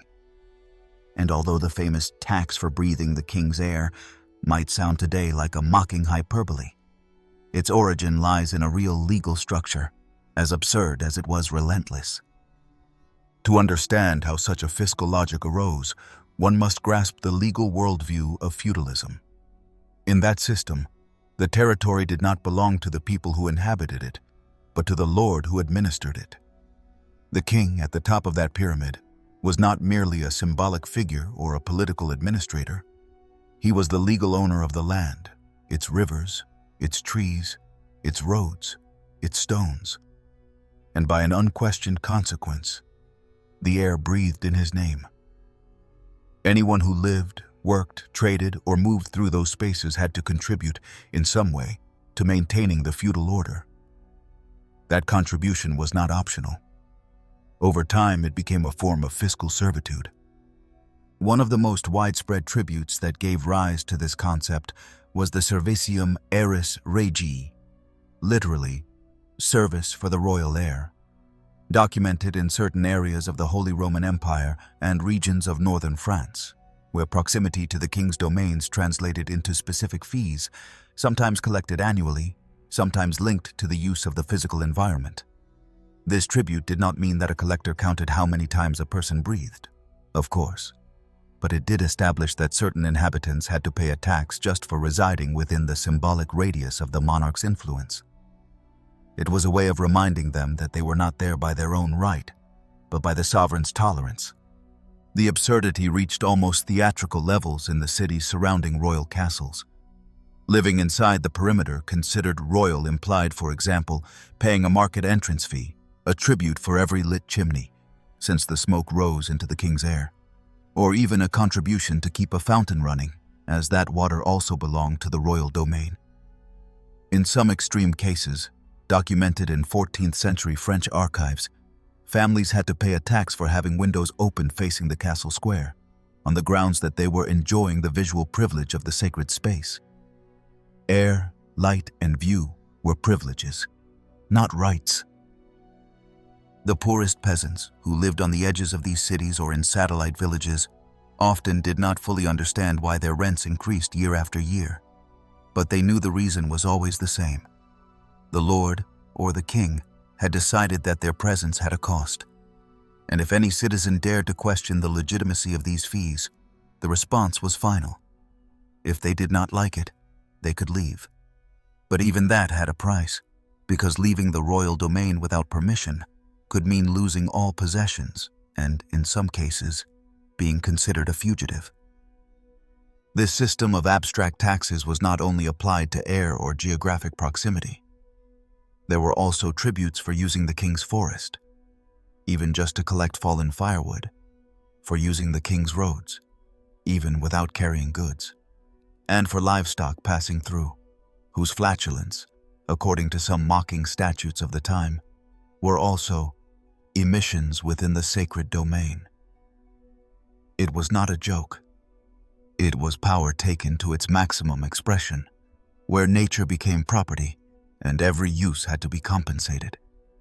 One of the most illustrative documents comes from England, where during the 13th and 14th centuries, cases were recorded of what was called scutage, a kind of substitute tax for the mandatory military service that a vassal owed to the king, which over time became a compulsory payment to maintain the monarch's presence in the kingdom. This contribution, in certain contexts, extended even to people who had never seen the king, but had to pay as if they had had the honor of sharing his oxygen. Some later chroniclers, especially satirists of the 17th century, exaggerated these practices even further in their accounts, speaking of taxes for uttering the king's name, for hearing the echoes of the palace, or for urinating in the direction of the castle. Although these examples should be taken with caution, the truth is that the logic that inspired them was not entirely fiction. What was being sold was not a service, but a symbol, and living under the crown literally meant paying for every shadow of that authority. The idea that air could be owned by someone did not disappear with the Middle Ages. In the modern era, transformed by the industrial economy, this logic evolved into more sophisticated forms of appropriation: tolls for circulation, carbon taxes, fees for the use of the radio spectrum. The difference is that today the discourse changes, no longer paying for the king's air, but for preserving the environment, maintaining infrastructure, using collective resources. But if one scratches beneath the surface, the logic remains familiar. Power decides which part of the environment has a price and who must pay it. Looking back then, and discovering that there was a time when people paid for air, should not provoke only laughter or astonishment. It should serve as a mirror of a form of power that found in the symbol its best tool of domination. Because what was charged was not oxygen, it was permanence, the possibility of being, the privilege of not being expelled. And under that logic, everything became a debt. So the next time you hear the phrase "air is free," remember that there were entire centuries when that was not so obvious. Because for some, even breathing near power was a luxury. And in the Middle Ages, every luxury had its price, even if it was invisible, even if it was, literally, just air. Torture as an administrative procedure. There are concepts that, when viewed through the logic of the present, seem to come from delirium, or an alternate universe where pain was synonymous with order and cruelty, a legitimate way to obtain the truth. Yet, throughout much of the Middle Ages and well into the Renaissance, torture was not only a legal tool, but an official stage of the judicial process. A phase contemplated, regulated, and accepted by civil and religious courts as part of the protocol. It was not seen as the final punishment, or a desperate act. It was a bureaucratic technique, a procedure, a step on the institutional ladder toward the verdict. This model did not arise from arbitrary darkness, but from a profound change in the European legal structure. With the consolidation of the inquisitorial system, which progressively replaced the Germanic accusatory system, confessions became the cornerstone of the process. It was no longer enough for someone to accuse and another to deny. The process required the accused's confession to close validly, and if it did not come voluntarily, the legal machine felt authorized, and even obliged, to extract it by extraordinary means. From this logic, torture acquired a legal veneer that paradoxically made it more dangerous, because it was not applied from the margins or revenge, but from the offices of law, drafted in Latin, sealed with official stamps, and administered by professionals. There were rules regulating when it could be used, how long it should last, what instruments were permitted, how many times it could be repeated, and most chillingly, how it had to be recorded in the minutes. It was not an outbreak of uncontrolled brutality. It was an administrative art. The usual procedure began with a phase of collecting evidence. If these were considered serious, though not conclusive, the judge could authorize the so-called questionis tormentum, that is, the torture test. But before starting, a formal step was required, sometimes bordering on the grotesque for its apparent respect for the law. The accused had to be warned that he was going to be tortured, and also given a last chance to confess voluntarily. Only if he refused was the executioner summoned. It was the medieval equivalent of a form with options. Do you wish to confess before being tied to the rack? Once the torture began, every moment was recorded by a notary. They wrote down how long it lasted, the accused's response, what words he said under pain, and in many cases, noted if the prisoner fainted, cried, or bled excessively. And if he confessed, protocol required that confession be repeated the next day, cold and without physical pressure, to verify its truthfulness. That second statement was known as ratification and was necessary for the confession to have legal value. All this shows that torture was not an outbreak of sadism, but a carefully executed legal choreography. The instruments were as varied as they were specific. The rack, which slowly dislocated joints, the pulley, which suspended the accused by his arms tied behind his back until tears occurred, the Spanish boots, which compressed the legs until they splintered, or the use of braziers, tongs, and punches, all duly authorized. And although the regulations established that the torment should avoid permanent mutilations or death, so as not to invalidate the process, many victims were left with irreversible physical damage, or were directly annihilated under the euphemism of interrogation.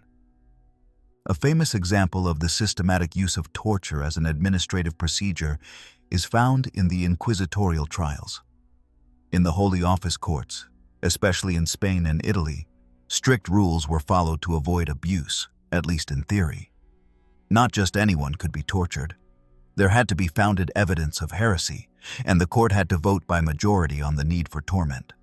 But those restrictions, far from curbing its use, institutionalized it until it became a structural part of religious judgment. Manuals detailed how each session should be conducted, with cold, almost clinical descriptions of the desired effect on the suspect's body. Some judicial archives preserve complete records of torture sessions that, read today, chill the blood not so much for what they describe, but for how they describe it. There is no emotion in the text.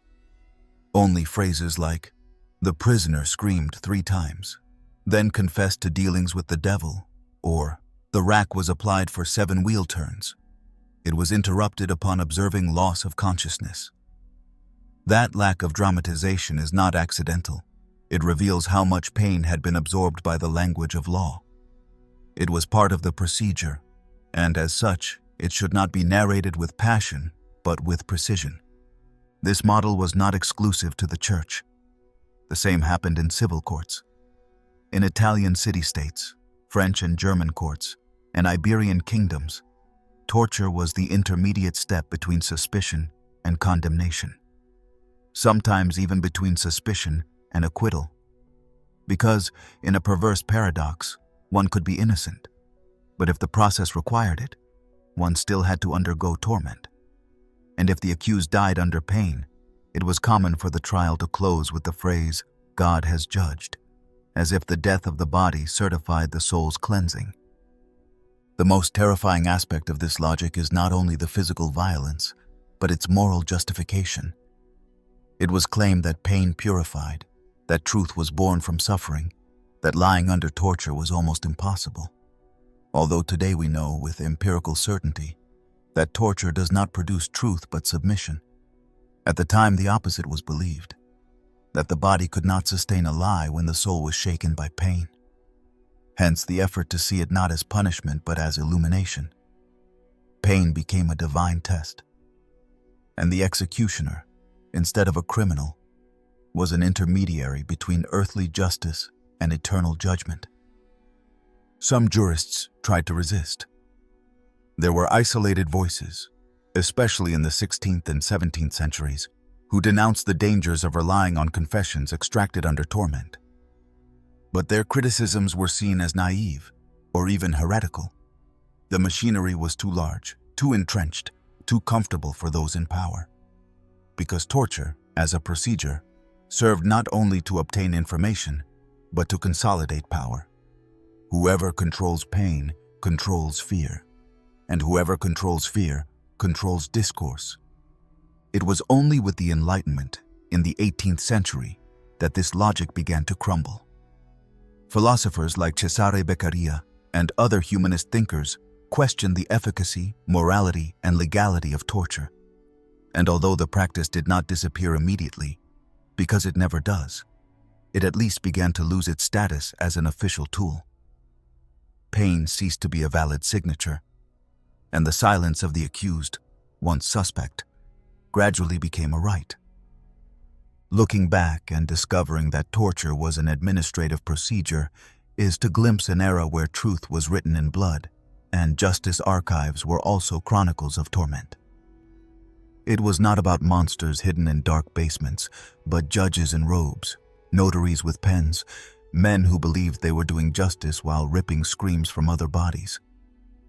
An era where punishment did not begin with the sentence but long before, in the silent hallways of legal protocol. Their pain was the norm, and the law, its most precise executor. The fear of redheads and left-handed people. There was a time, not as distant as we would like to believe, when the color of one's hair or the hand one used to write could mean the difference between living in peace or being condemned as an agent of evil. In the eyes of the medieval world, the body was not a biological accident, but rather a kind of mystical map where signs from heaven or hell manifested. Under that logic, a left-handed person or someone with red hair was not simply someone different, but someone marked. And the mark, in that context, was synonymous with threat. The Middle Ages were built largely on a deeply symbolic view of the world. Nothing was accidental. Illnesses, births, deformities, physical anomalies, all were read as signs. Thus, it was not unusual for certain bodily traits to become stigmas, and few were as feared as red hair and left-handedness. Both traits, by combining superstition, religion, and a great deal of ignorance, came to be considered evidence of demonic connections. Let us start with redheads, or more broadly, with people with red hair. In many ancient cultures, the color red was associated from ancient times with danger, instability, and wildness. In Egypt, for example, followers of the god Set, enemy of Osiris, were often depicted with reddish hair. The Greeks, on their part, described certain barbarian peoples as red-haired to emphasize their untamable nature. But it was in Christian Europe where this physical attribute ultimately acquired a truly demonic charge. It was believed that red hair was the result of a violent, lustful, treacherous temperament.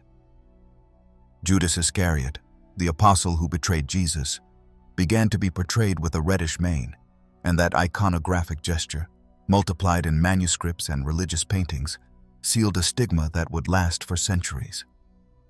Being red-haired was, in some contexts, being suspected of spiritual betrayal.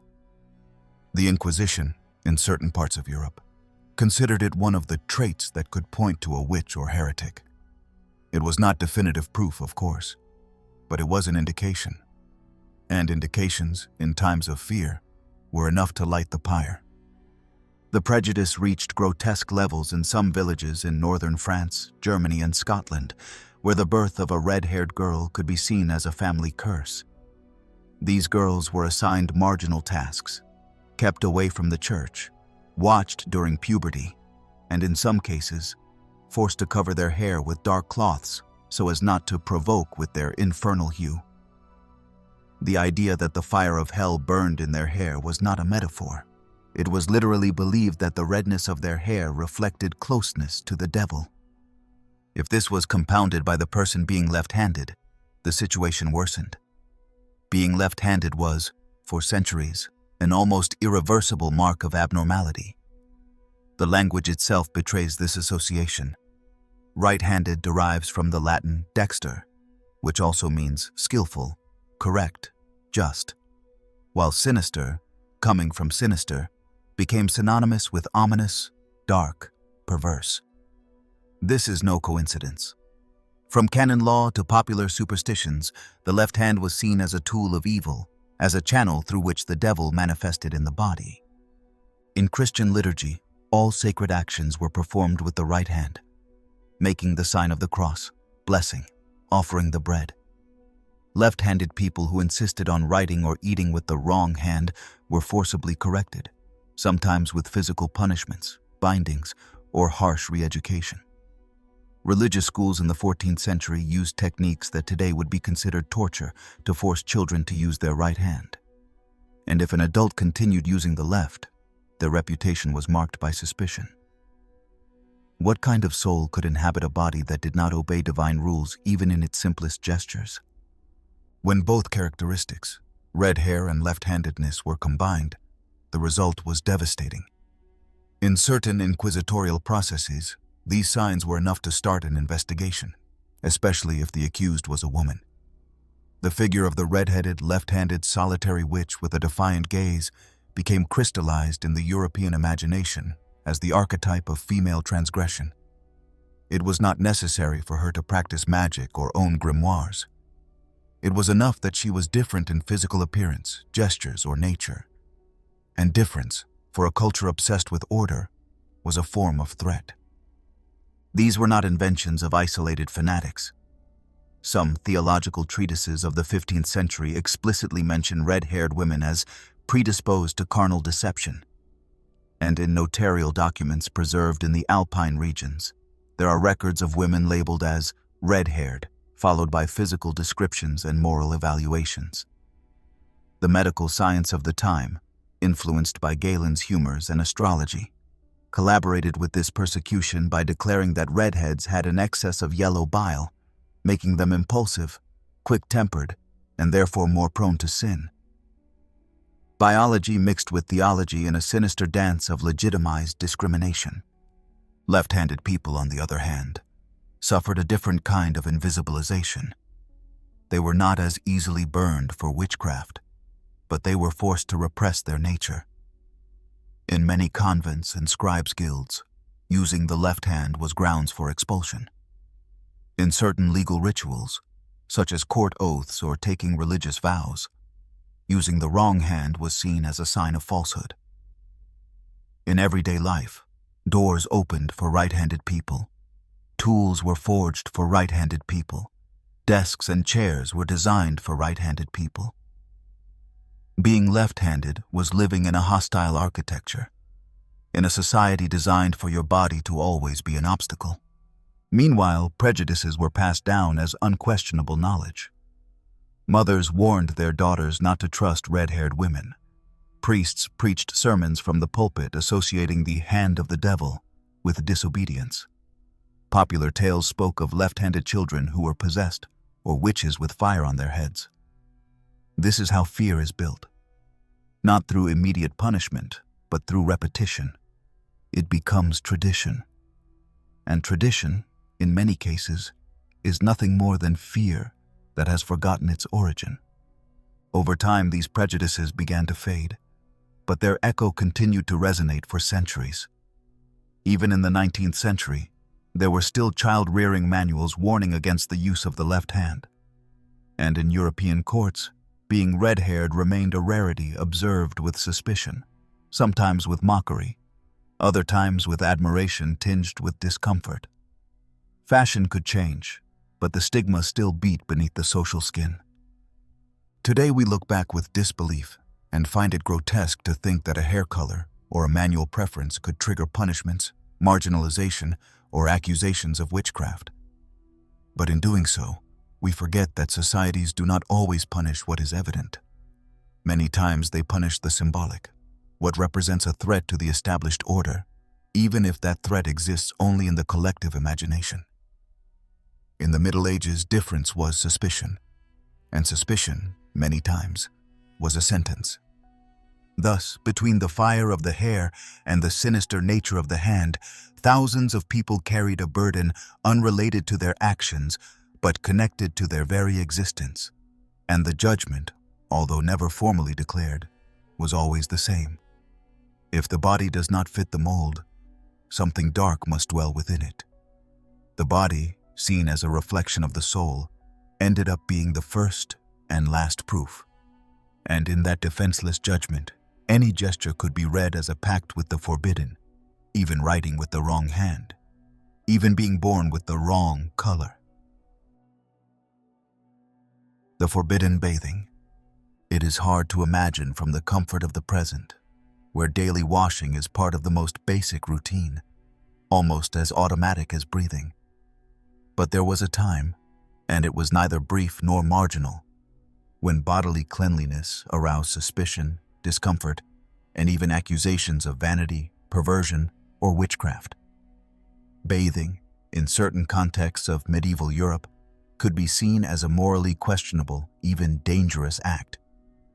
Not because water was scarce or resources insufficient, but due to a strange combination of medical ideas, religious fears, and social norms that turned the act of cleaning oneself into something potentially subversive. During the early Middle Ages, public baths were a custom inherited from the Roman Empire, and the tradition of visiting thermal baths or bathhouses in cities was still maintained. These places were not simply spaces for hygiene, but centers of sociability, exchange, and often pleasure. In some regions, baths included massage services, music, and eventually intimate company. It is not difficult to understand why, over time, they began to raise suspicions. What was initially seen as an extension of physical health became, under the Church's gaze, a temptation toward debauchery. From the 13th century onward, and increasingly in the following centuries, ecclesiastical authorities began to harshly attack public baths, arguing that sin and lust proliferated within them.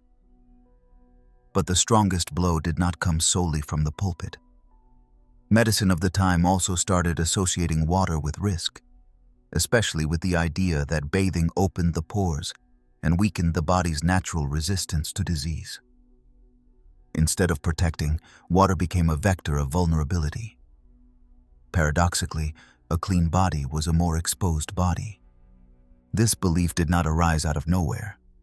The theory of the humors, deeply rooted in medieval medicine, held that the body's balance depended on controlling certain internal fluids, such as blood, phlegm, yellow bile, and black bile. Hot water, by dilating pores and altering the flow of these liquids, could disrupt that balance, opening the door to the most feared illnesses. And in a society that did not yet understand germs but did fear contagion, any activity affecting the body so directly was met with distrust.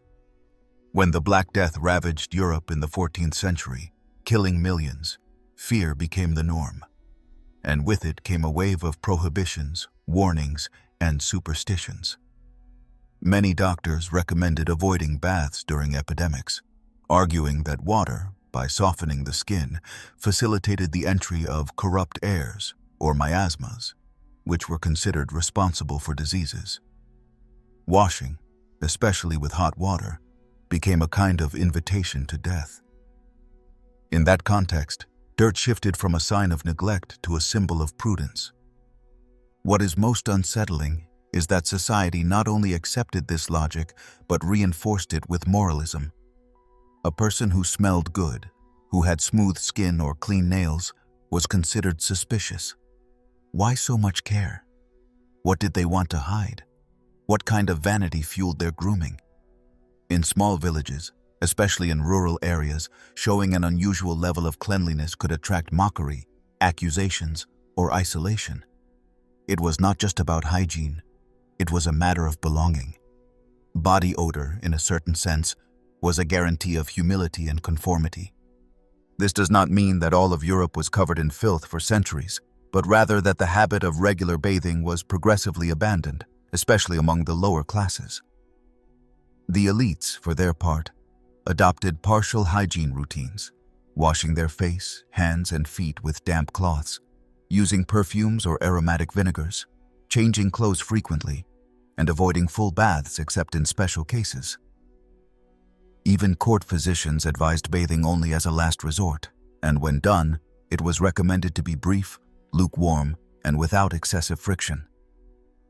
Public baths, meanwhile, fell into decline. Some were closed by order of bishops, others transformed into disguised brothels, and ended up burning during revolts. Over time, The word bather acquired ambiguous connotations, and the association between water and sin became firmly rooted in the collective imagination. The body had to be covered, moderated, punished if necessary, but never displayed or indulged. And bathing, in its purest form, was an act of indulgence too close to pleasure. Interestingly, some chronicles record testimonies from Muslim or Byzantine travelers who visited Western Europe and were surprised by the appearance and smell of their hosts. In cities like Cordoba, Damascus, or Constantinople, bathing remained a daily cultural, even ritual practice. In contrast, Christian cities began losing contact with water, not due to lack of access, but because of fear and doctrine. The difference became so marked that during the Crusades, some Christian leaders proudly declared that their soldiers smelled of holiness, while accusing Muslims of being clean but impious. With the Renaissance, ideas slowly began to change, but prejudice persisted. The notion that water could be harmful lived on well into the 18th century, especially during outbreaks of cholera and other urban plagues. Even then, the prevailing recommendation was to avoid full baths, substituting them with rubbings of vinegar or alcohol and airing clothes in the sun. Only by the 19th century, with advances in microbiology, did the perception of bodily hygiene truly begin to change, and bathing regained its place as a synonym for health.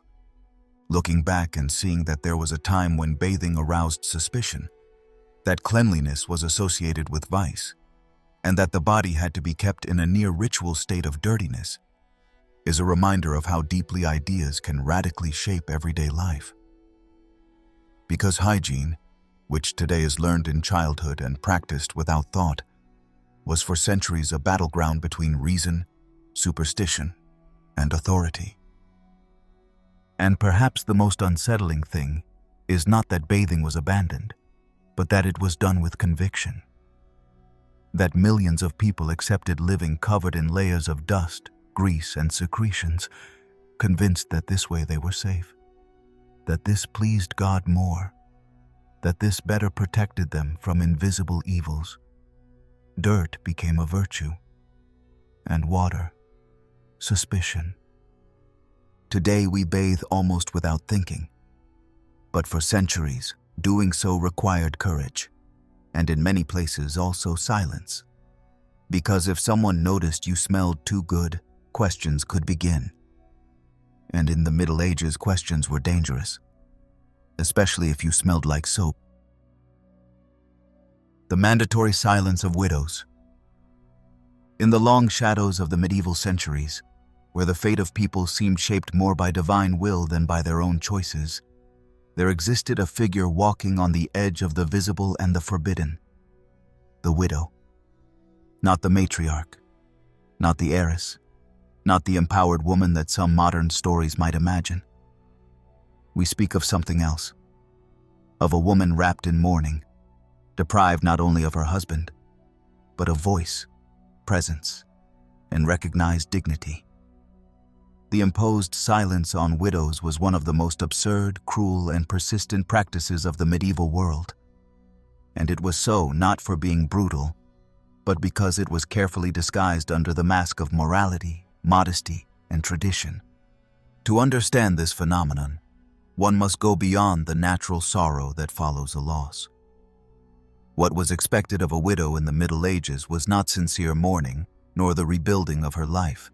It was symbolic disappearance, a withdrawal from the social world, a voluntary or imposed closure of any sign of vitality. Mourning was a prison without bars, but with very precise rules. A widow had to wear dark clothes, walk with her gaze lowered, renounce makeup, singing, dancing, laughter, and most importantly, any opinion that could disturb the memory of her deceased husband. Her voice was dangerous, and for that reason, it had to be silenced. This mandate was not uniform throughout Europe, but its foundations were common. It was believed that the widow, having lost her husband, remained in a kind of no man's land. She was neither maiden nor wife, but she also did not have the symbolic independence of a man. Therefore, her very existence was ambiguous and unsettling. In many villages, She was expected not to speak in public for entire months. Some unwritten rules even limited her access to churches. She could attend Mass, yes, but had to enter through the side door and remain at the back in absolute silence, so as not to distract the faithful. Her presence, though tolerated, had to seem ghostly. The root of this repression had several components. On one hand, religion played an essential role. Many sermons stated that the widow must dedicate herself exclusively to prayer and remembrance of her deceased husband. Some theological texts described her new role as the bride of Christ, which, in practice, meant a tacit vow of chastity and obedience.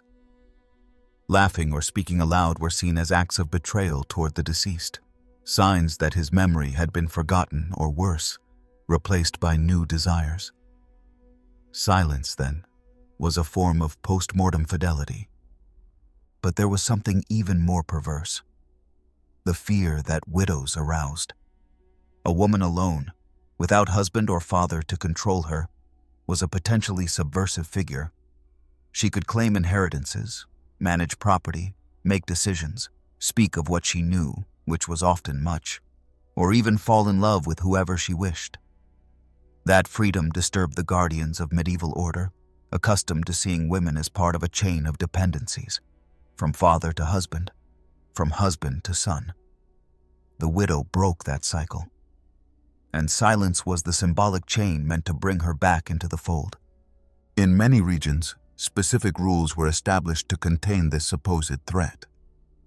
In Castile, for example, there were provisions limiting widows' inheritance rights if they chose to remarry.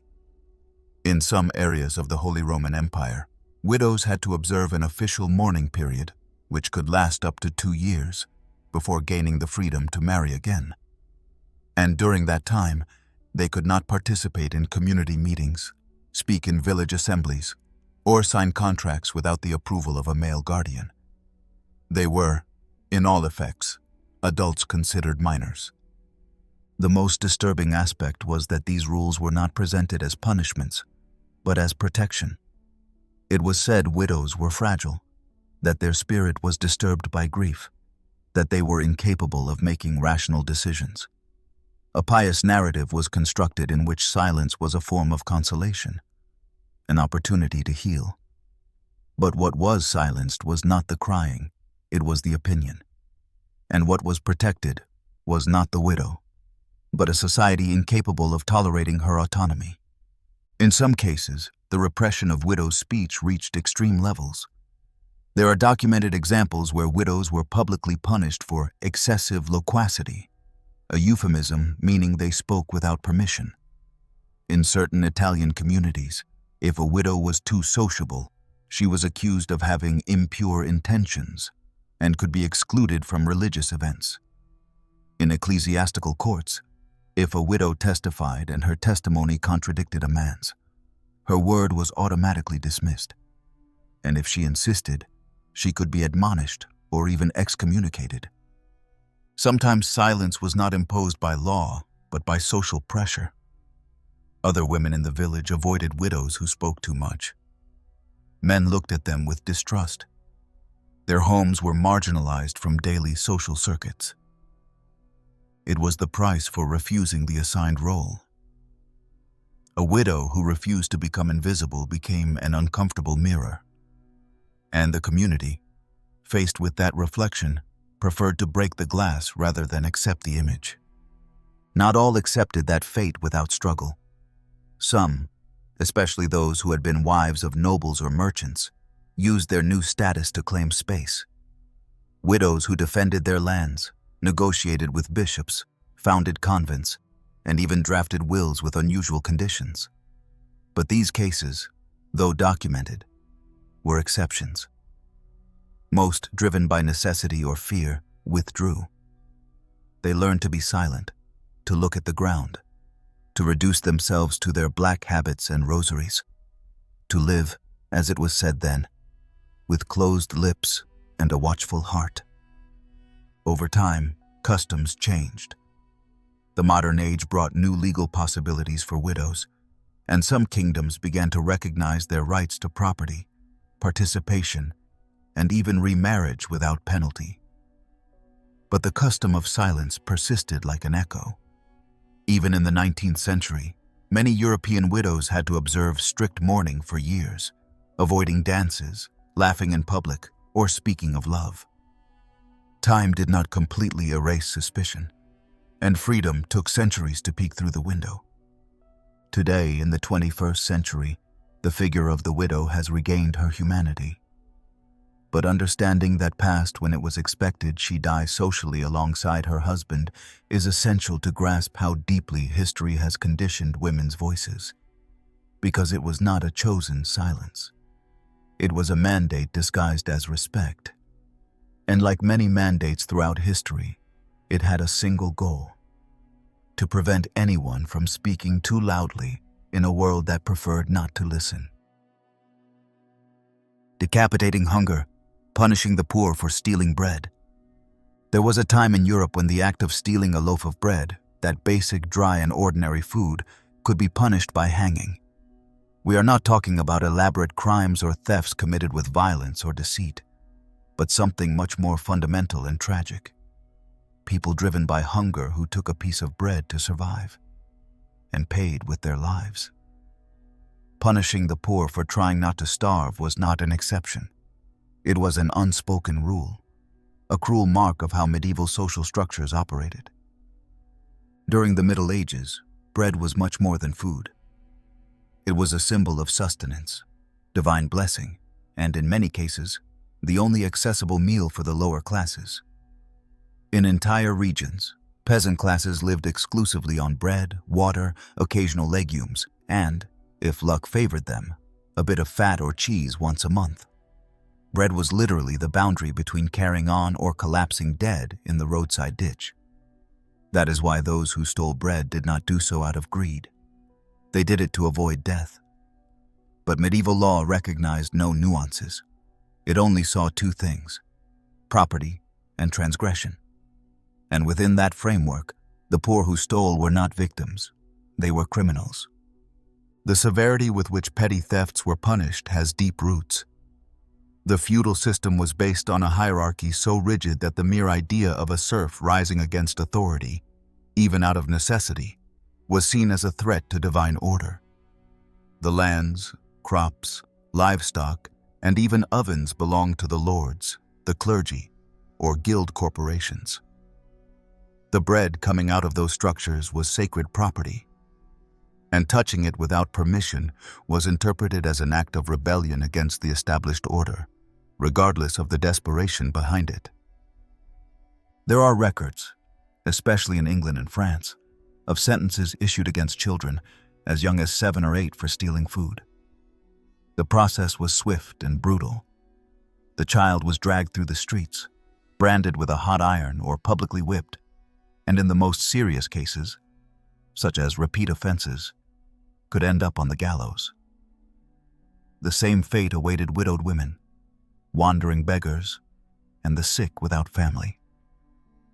No one escaped the watchful eye of power when control over bread was at stake. Because it was not just about punishing theft, it was about sending a message. Bread had a moral value. It was linked to work, obedience, and patience. Stealing it symbolized impatience, disobedience, sin, and like any sin, it deserved redemption or punishment. Since hardly anyone offered redemption to the poor, punishment was all that remained. In some towns, stealing bread meant being branded with a hot iron shaped like a knife or an ear of grain. The condemned person bore that mark forever, making it even harder to be hired or taken in. Thus, punishment extended beyond physical pain. It became a lifelong sentence, and hunger, far from disappearing, became a recurring condemnation. The laws regulating these punishments were ambiguous, but that did not mean they were lenient. Municipal charters and ecclesiastical statutes established penalties proportional to the value of what was stolen. But even when bread had only symbolic value, the consequences were extreme. Fines impossible to pay, or days of imprisonment in inhumane conditions were imposed. For someone already living in misery, Each punishment was another chain. Stealing bread could become a sentence of slow death, even without a sword or rope. Civil authorities were not alone in this punitive logic. The church, far from always offering protection, fueled the moralistic view of theft. It was preached that the poor must accept their fate with humility, that misery was a divine test, and that any attempt to escape it was a temptation from the devil. Theft, even the smallest, was presented as a lack of faith. And so, while lords blessed the bread before eating it, the hungry who took it without permission were considered thieves of the body of Christ. A painful paradox, but very real. The same bread symbolized grace and condemnation, depending on who held it in their hands. The most devastating aspect of this logic was that it was not designed to solve hunger, but to repress it. Prisons, gallows, and stocks were built, but not communal mills or kitchens for the homeless. The solution to hunger was submission. The poor were offered begging, serving, bowing their heads. If they did anything else, if they dared to take what they needed to live, they became criminals. And the punishment was exemplary. It was public. It was cruel. And worst of all, it was common. The hangman's noose for the hungry became part of the landscape, a reminder that compassion was dangerous and order sacred. During major periods of scarcity, such as crop failures or civil wars, bread thefts multiplied, and with them, executions. Patrols were organized to guard granaries. Curfews were imposed. Bakers were allowed to carry weapons to defend their ovens. In some towns, traps were set in warehouses, hooks hidden in sacks, blades under tables, dogs trained to bite anyone smelling of the street. Bread was defended with more zeal than life itself. And thus, hunger was decapitated not because anyone understood the pain of an empty stomach, but because of the fear of what that pain could cause. History also leaves us testimonies of resistance.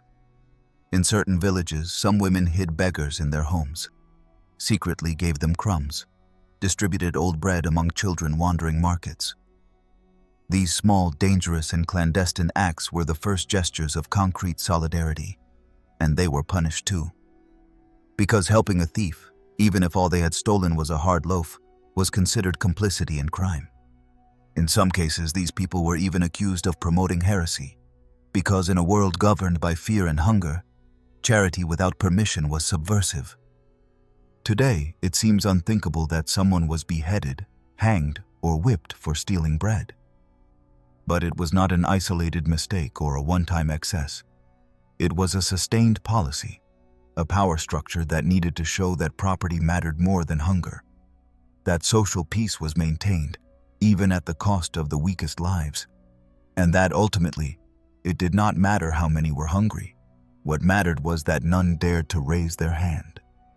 Telling this now, with the distance that time provides, is to remember that justice was not always just, and that bread, that simple food, was for centuries an object loaded with violence.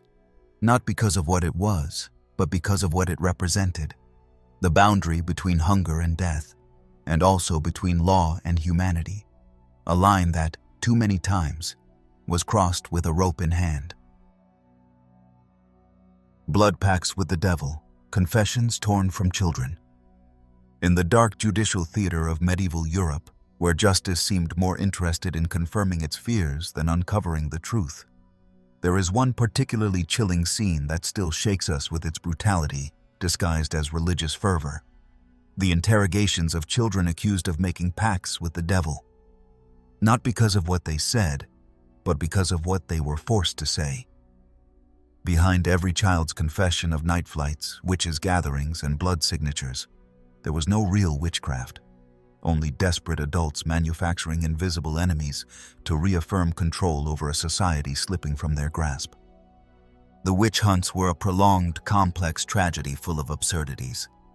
But within that collective madness, few aspects are as disturbing as how easily the most vulnerable were dragged into the center of accusations.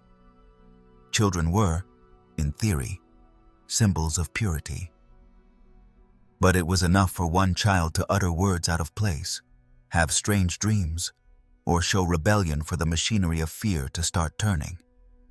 Suspicion knew no age, and when the church or justice smelled it, they could turn a child's imagination into criminal evidence. During the final centuries of the Middle Ages and the beginning of the early modern period, the devil began to be seen as a much more active, present, and tangible figure. He was no longer just a symbol of evil, but a real enemy acting within villages, seducing peasants, infecting livestock, ruining crops, and, of course, making pacts with witches and warlocks.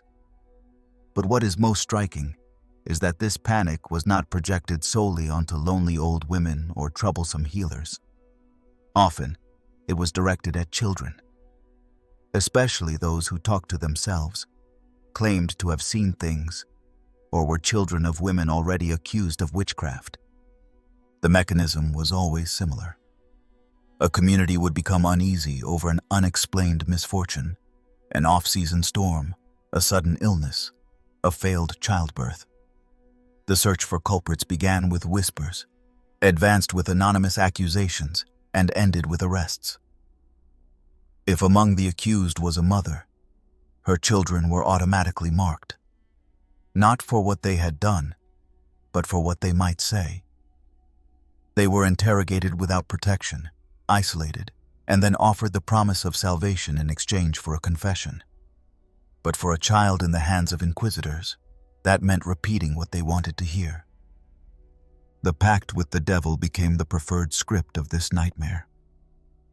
Children were asked to describe in detail how the demon appeared to them, what name he used, what form he took. Was he a cat? A man with red eyes? A talking wolf? Then came questions about the act of signing. Did you use blood? Where did you do it? Did you cut your finger or your tongue? Did he ask for obedience? And with each answer, more was demanded. Because the child did not confess from memory, the child confessed to survive. The history of these false pacts is full of documents that, read today, seem like fiction written by sick minds. In 1485, in Bern, Switzerland, a trial took place against an alleged children's witches' Sabbath. More than 60 children between 6 and 12 years old were accused of being initiated by the devil in nocturnal ceremonies, flying on wooden shovels, killing animals with whispers. The confessions, extracted under pressure, spoke of magical ointments, raw meat banquets, orgies in the woods. None of it had happened. But horror did not need proof. It needed stories. And the children learned to invent what the inquisitors wanted to hear, because they knew their lives depended on it. In other cases, the horror was even crueler. Some children, pressured for weeks, ended up implicating their own parents. They said their mother forced them to sign the devil's book, that their father took them to a forest clearing, that they were taught spells. The inquisitors treated these words like pure gold. Fantasy, born from fear and suggestion, became a sentence. Parents and children were condemned together, and the community breathed easy, convinced it had purged evil. Behind this institutionalized violence hid a perverse logic. Confession was worth more than truth. And if it was a child's confession, even better, because its apparent innocence gave it greater weight. An adult could lie, a child could not. That was the idea. But they forgot that a child does not distinguish between truth and fantasy under threat. When you sit a child alone in a cell, separate them from their mother. Tell them the devil lives inside them, and give them a paper to sign with a bleeding finger. They are not confessing.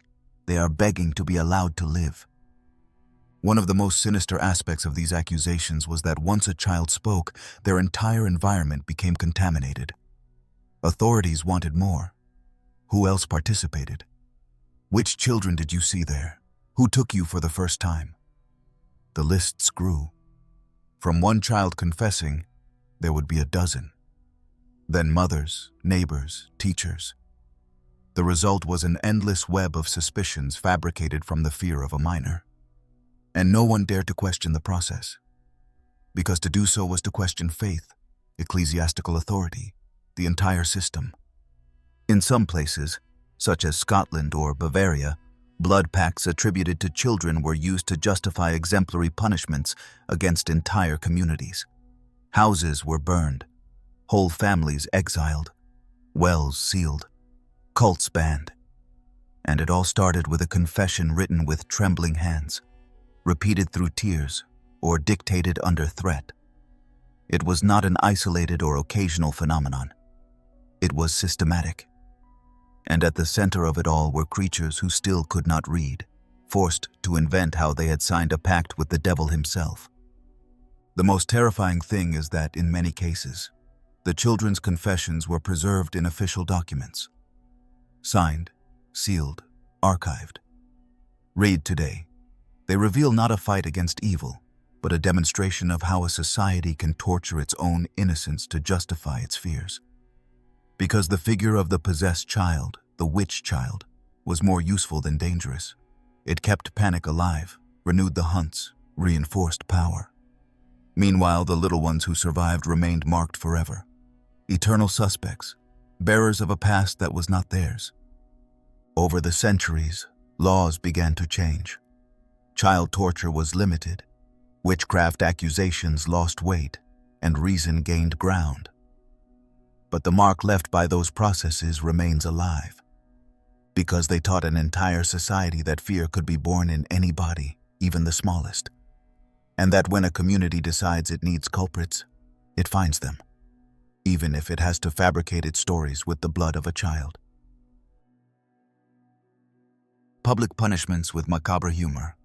Within the broad catalog of medieval torments, there is a particular category that balances between the grotesque and the theatrical, the cruel and the laughable, the symbolic and the absolutely real. These were public punishments designed not so much to inflict physical pain as to provoke social humiliation, a type of ridicule where suffering became spectacle and justice, supposedly divine, took on a carnival-like, almost comical face, though steeped in humor that was more perversion than grace. Medieval cities were both stage and audience. In their squares, it was common to find permanent structures meant for punishment, wooden stocks where the neck and wrists were trapped for hours, hanging cages that exposed prisoners to sun and cold as if they were unwanted birds, and even platforms from which the list of the condemned's public sins was read aloud, while the people, with disciplined enthusiasm, threw rotten vegetables, animal remains, and sharp words. But what was truly striking was the use of humor as a weapon of humiliation. In the Middle Ages, organized mockery of the offender was neither spontaneous nor improvised. It was part of the process. It was regulated. It was expected. And in many cases, it was mandatory. Neighbors were instructed to participate in the punishment with laughter, grimaces, and jeers, because public shame was not effective unless accompanied by collective judgment. The punishment had to hurt, yes, but it had to ridicule. One of the most characteristic elements of this form of ridicule were iron masks, also called masks of infamy or masks of shame. These pieces were genuine, sinister works of art. They were forged with grotesque shapes, enormous noses, protruding tongues, donkey ears, disfigured mouths. Each design carried a message. If the crime was gossiping, the mask could include a metal tongue inserted into the accused's mouth. If it was a vain person, the face turned into a grotesque caricature of their own vanity. The goal was to make the supposed moral deformity visible, to turn it into a literal, metallic, public deformity. Wearing these masks, the condemned not only suffered discomfort or physical pain, some weighed several kilos and were difficult to hold for hours, but they were turned into a kind of unwilling clowns. They were dragged through the streets, displayed in markets, accompanied by musicians or bells that announced their passage, while children laughed and adults spat on the ground as they passed. A cruelly choreographed ritual where humor was the edge of the symbolic blade. Another common form of punishment were suspended cages, generally hung at the entrances of villages, on walls, or at crossroads. These held those who had committed minor offenses, such as theft, civil disobedience, or public scandals. Unlike more brutal punishments, like flogging or amputation, this type of sentence had an almost performative nature. The condemned was the protagonist of a play that lasted days. They could not sit, could not shelter from the weather, could not sleep. They simply hung there, in full view of everyone, as if their mere presence in that state was enough to warn the rest of what happened when the fragile social contract was broken. And if we speak of theatricality, we cannot fail to mention the punishment costumes used for certain moral crimes. Adulterous women, for example, were forced to wear loud-colored clothes, sometimes embroidered with phallic symbols, while being paraded through the village accompanied by musicians and bells. Men who lied were made to carry signs with the word liar, written in several languages, and sometimes ridiculous objects were hung on their bodies. Pots, old shoes, pieces of pork. Everything was designed so that the punishment would be remembered, and even more so, talked about. Because the fear of ridicule often worked more efficiently than the fear of jail or death. In some regions, the punishment included the chair of scorn, a structure resembling a grotesque throne where the condemned sat for hours. This chair was located in the main square, surrounded by symbols of the committed crime. For example, if someone had sold adulterated bread, the chair could be covered with crumbs, stuffed rats, or rotten wheat remains. Everything was arranged with a didactic intention, to teach the rest what should not be done through collective laughter. But that laughter, being forced and organized by those in power, turned into a form of violence disguised as comedy. The concept of justice as spectacle was not exclusive to small towns or popular sectors. In large cities, courts also applied this kind of punishment, and guilds sometimes organized their own internal humiliations. Butchers, for example, could punish one of their own who sold spoiled meat by forcing him to carry a dead pig tied around his neck for hours, accompanied by a drummer. It was not secret or discreet justice. It was public, loud, carnival-like. Behind these punishments was not only the intention to correct behavior, but to reinforce an invisible hierarchy. Ridicule functioned as a reminder of who had the power to decide who should be ridiculed and how. It was a social theater in which everyone participated, willingly or unwillingly. And that made it even more sinister, because the executioner was the entire community. The system needed mockery as a form of control. Laughter was part of the punishment, and that is why it hurt more. The bitterest paradox of these rituals is that they were deeply effective. Public shame marked the individual forever. Although the sentence lasted a day, its memory could last decades. It was said that those who had worn a mask of infamy rarely spoke in public again. Those who had been hung in cages often voluntarily exiled themselves after serving their sentence. And children who witnessed these scenes learned the lesson quickly. The community watches, the community judges, and if you make a mistake, you are not punished by a judge. You are punished by everyone. Today, many of these objects have become museum pieces. They are exhibited as curiosities, as testimonies of a distant era when punishment and entertainment were confused. But seeing them up close, with their rusty edges, grotesque shapes, and cruel mechanisms, does not provoke laughter but chills, because they reveal an uncomfortable truth, that for centuries, punishment was a spectacle, and thousands of people were turned into caricatures of themselves, forced to embody their sins before an audience hungry for mockery. Understanding this part of history is not simply looking back with condescension. It is to warn how public humiliation can disguise itself as justice, how laughter, in the wrong hands, can become a tool of torture, and how the line between punishing and degrading, between correcting and destroying, can be as thin as the rusty wire of a mask of infamy hanging in the middle of the square. And after this journey through the grotesque, the irrational, And the deeply disturbing, only one question remains. Have we really left the Middle Ages behind? Or have we just disguised them better? If this content impacted you enough that you could not look away, subscribe for more dark stories and comment below which of these practices you found most terrifying or absurd. I will read you down there. Thank you for staying with me until the end. Good night.